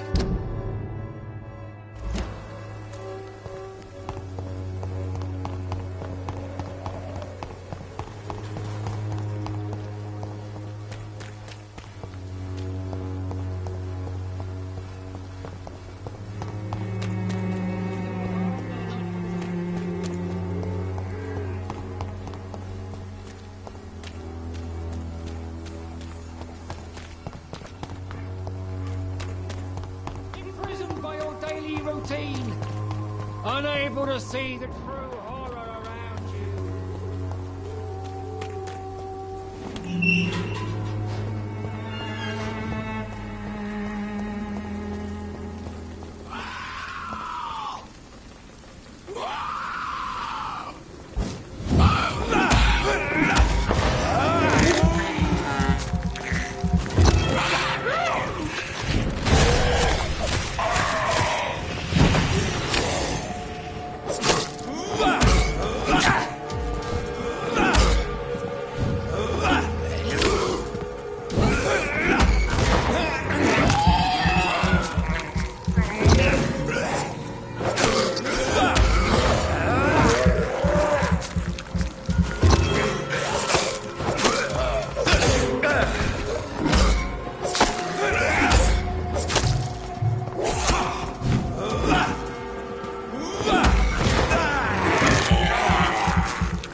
Some of us. Good evening, sir. I'm Dr. Reed. I would like to ask you a few questions. Please be my guest. Although I may not be the best informant regarding this part of town, my words speak about that which the eyes cannot see. Really? Are you an artist of some kind? I'm a poet, sir. Richard Nethercott, at your service. May I ask you a few questions about the district? Extraordinary part of town, is it not? I'll be glad to help you, if I can. I'm looking for Dorothy Crane, a nurse who lives in this vicinity. Dorothy Crane. Oh, I love the name. The Crane of Whitechapel. Sounds very mysterious. But, sorry, no, never heard of her. What can you tell me about an old man called Darius? Darius Petrescu? Yes, I know him. At first, I thought he was only a small publisher. I invited him to publish my work, but his reaction was pretty clear. Not interested in your talent? Darius is an old political activist who takes delight in printing tracts and lampoons. Those communist activities only require mediocre writing skills.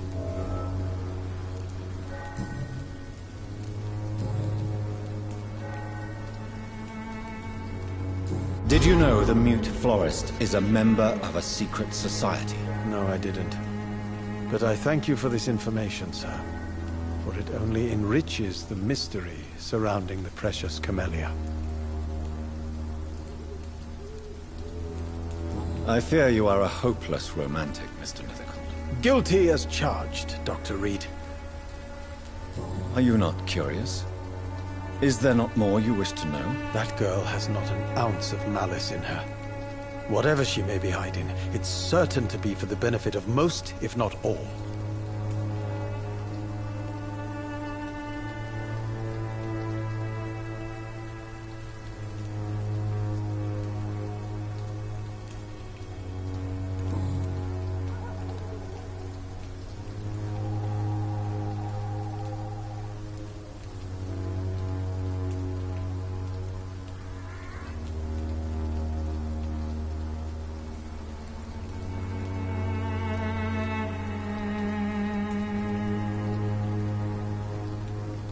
Tell me, Mr. Nethercott, why seek inspiration in Whitechapel?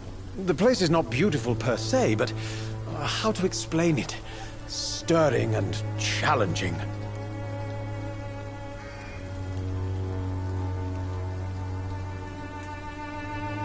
In what way, exactly? The struggle by gaslight, the barren smiles and the arid hunger under the rain.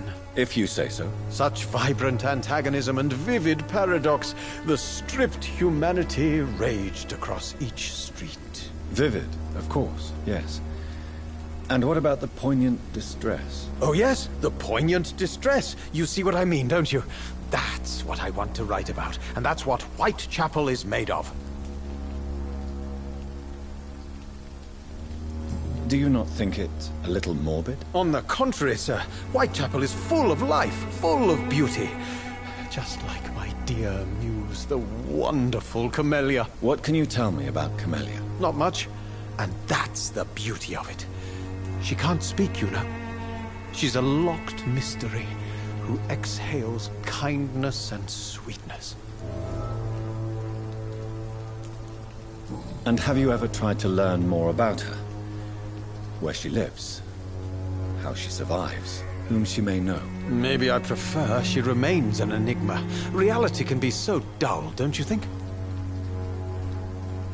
Perhaps you're just afraid to find out the truth about your muse. One day, perhaps, I'll ask her to come with me. But will she still be my wild flower of Whitechapel if she moves uptown?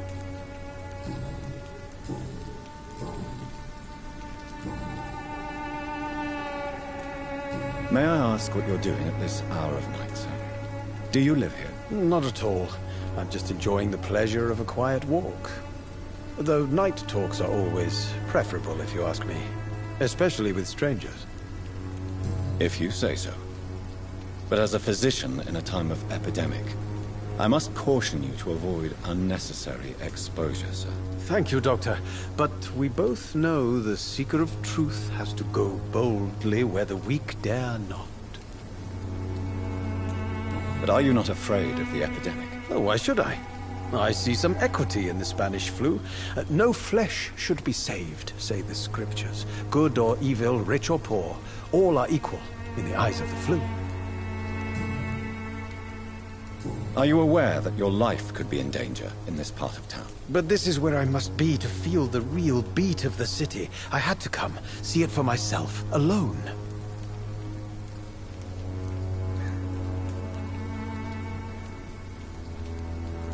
If some misfortune came upon you, who would be here to help you? Well, you, for a start, my dear Doctor. I understand your need for solitude, but it's not safe around here. I don't care. I don't have many friends, Doctor, and my family despises me.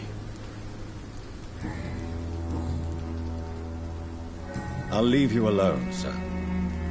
Darius is a bit less of a mystery now. It should not be that difficult to incite him to let me in.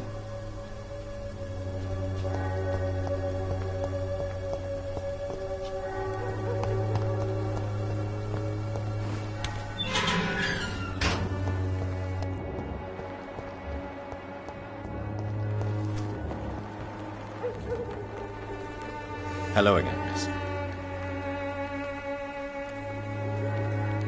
Tell me about Richard Nethercott. I understand he is quite fond of you, Camellia.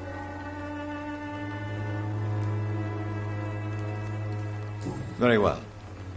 Goodbye, then.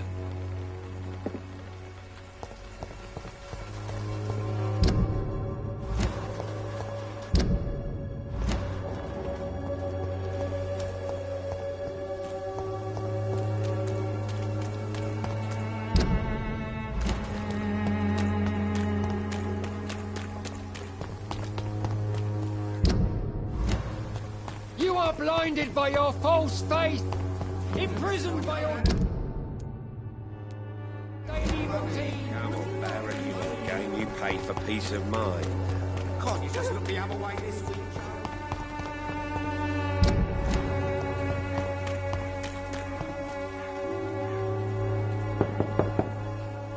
Mr. Petrescu, just 1 minute, please. You again? Go away.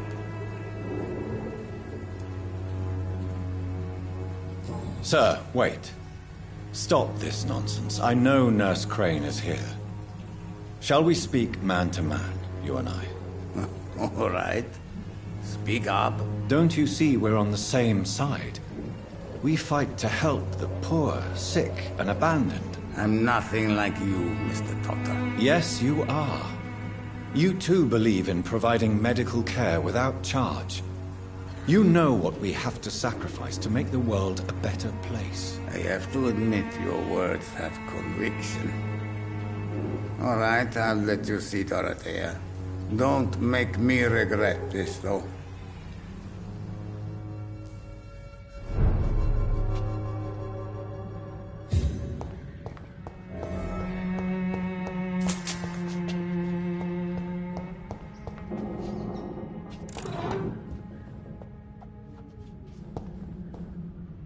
If you want to talk to Dorothea, you must go across the courtyard and take the stairs. We've not been formally introduced.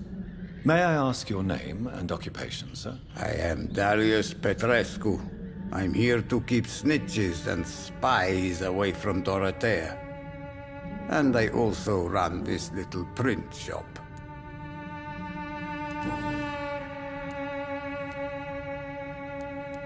So Dorothy's real name is not Crane? Like myself and many people in this area. Dorothea is from occupied Romania. That's all you need to know. She seems important to the community. More than you can imagine. The West End does not want to hear of Whitechapel's misery. Dorothea is one of the few doing something about it. Tell me everything you know about Camellia, the mute florist. I do not believe in the afterlife, Doctor, but I'm almost convinced Camellia is an angel. She volunteered to give out our medical leaflets.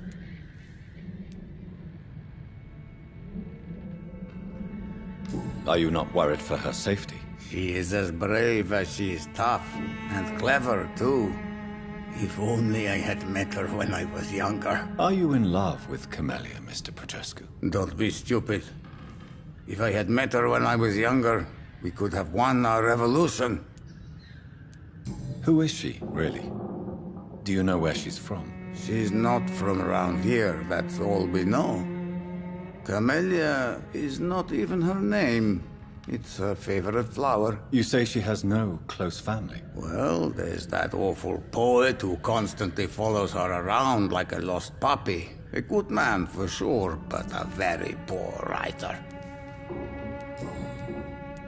Tell me everything you know about Camellia, the mute florist. I do not believe in the afterlife, Doctor, but I'm almost convinced Camellia is an angel. She volunteered to give out our medical leaflets.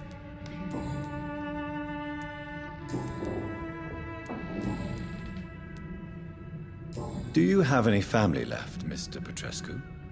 Children or grandchildren? Who knows?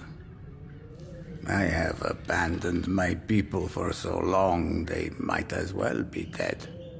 As dead as I am for them, I suppose. This war won't last forever. Did you ever think of returning to your country now it's free? No. I have taught strength and determination to my sons and daughters. I'm an old, dying man who only has memories of better times to cherish. Don't be embarrassed, sir. If you must know, my own father disappeared many years ago, and I forgave him. It's quite awkward to talk about our families like this, but thank you, Dr. Reed. I appreciate your trust.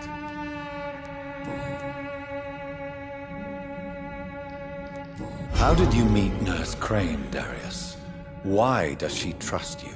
I'm her oldest friend in England. Dorothea and I share many ideas about this country and about the country we left. You mean occupied Romania, don't you? Even if not directly, I fought against your enemies. Really? Then perhaps you have more in common with Dorothea than meets the eye, Dr. Reed.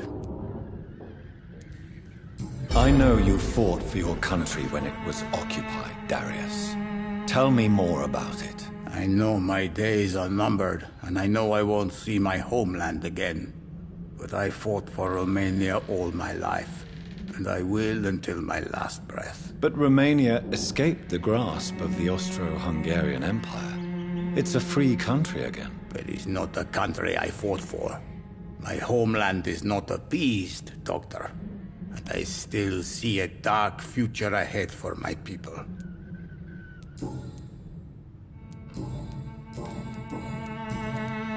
Goodbye, Mr. Petrescu.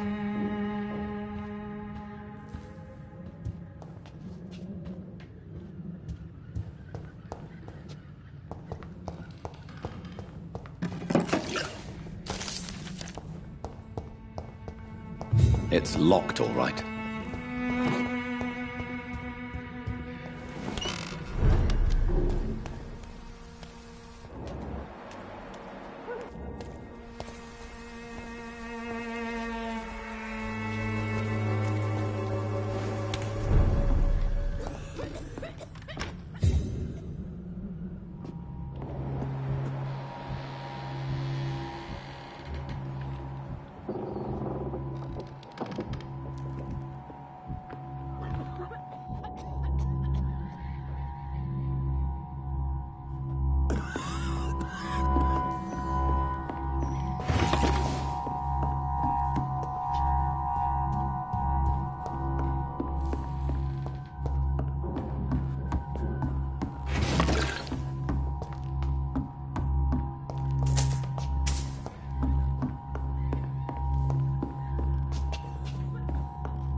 What do we have here, nurse? Patient Razvan Vasily. High fever running on 3 days.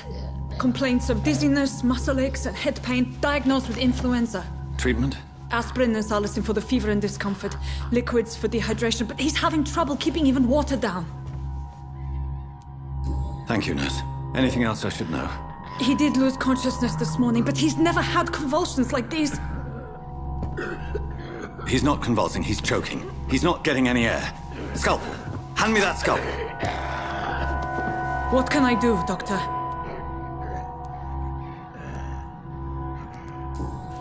It's too dangerous to operate with these convulsions. Sedative, nurse. Do we have any anesthetics? I'm sorry, Doctor. None at all.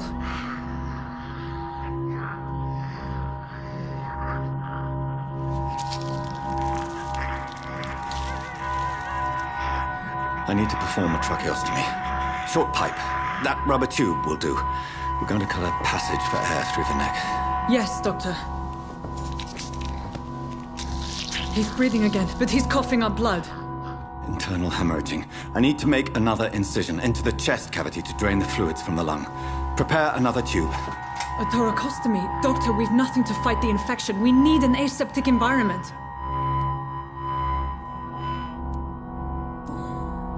Right then, Nurse Crane. What do you suggest we do? I've no idea. I'm not the doctor. Time is of the essence. We need to perform a thoracic drain. Yes, Doctor.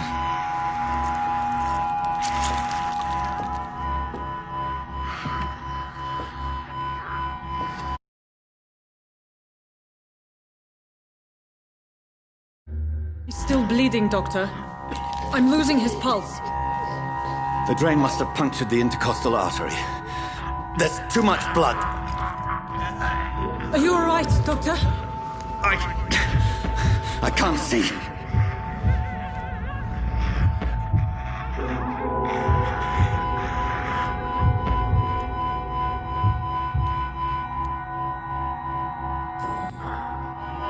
I must first suture the artery. Find the wound. The source of the blood. Needle and thread, Doctor. Good. The stitches are holding. How's he doing? We're losing him. We've lost his pulse. He's dying, Doctor!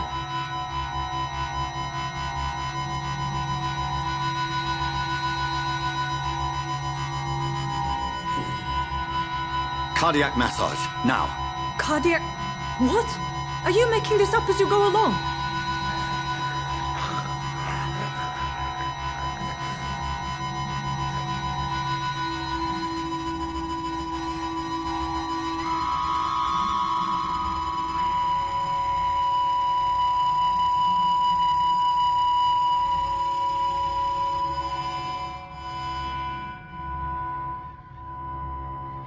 We've lost the pulse.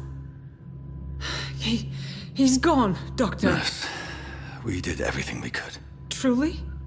Everything you could. Is that how you'll report this in your log?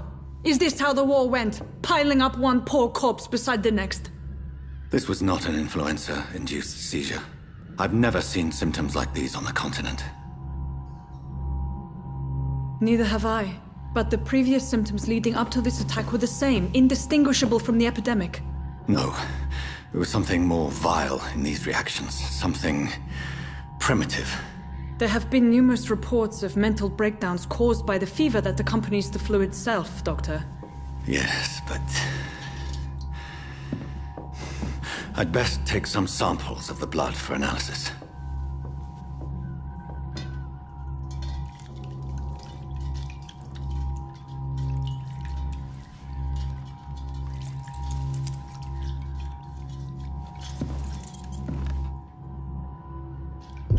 You're here to test my bedside manners.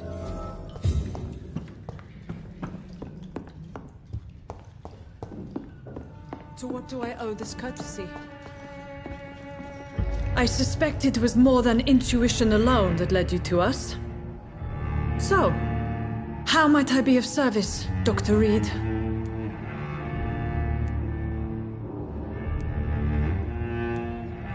Your heart might be in the right place, but you can't carry on with this blackmail. For God's sake, Dorothy, it's extortion. It's a serious crime. Doctor, you think your warnings scare me? I've stolen and plied, blackmailed and lied, but what else am I to do? I'm all these people have. You've convinced me of the sincerity of your actions and their noble justifications. But all the same, blackmail is a crime, and it will stop, Nurse Crane. So, are you going to turn me over to the authorities?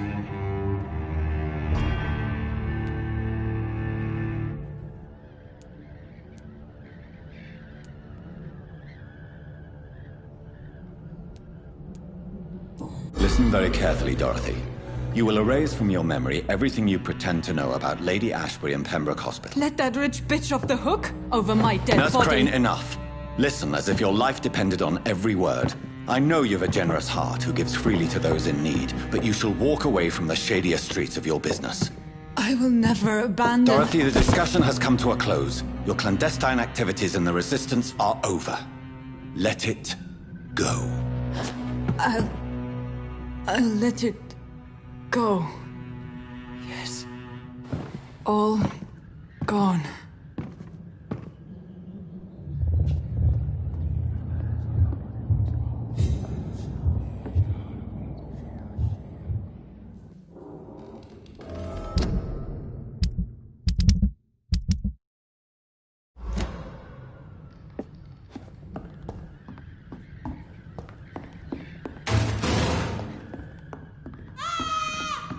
Steady, right?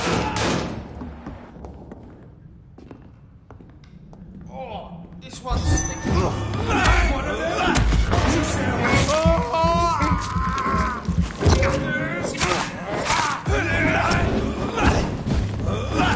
Take a breath of this!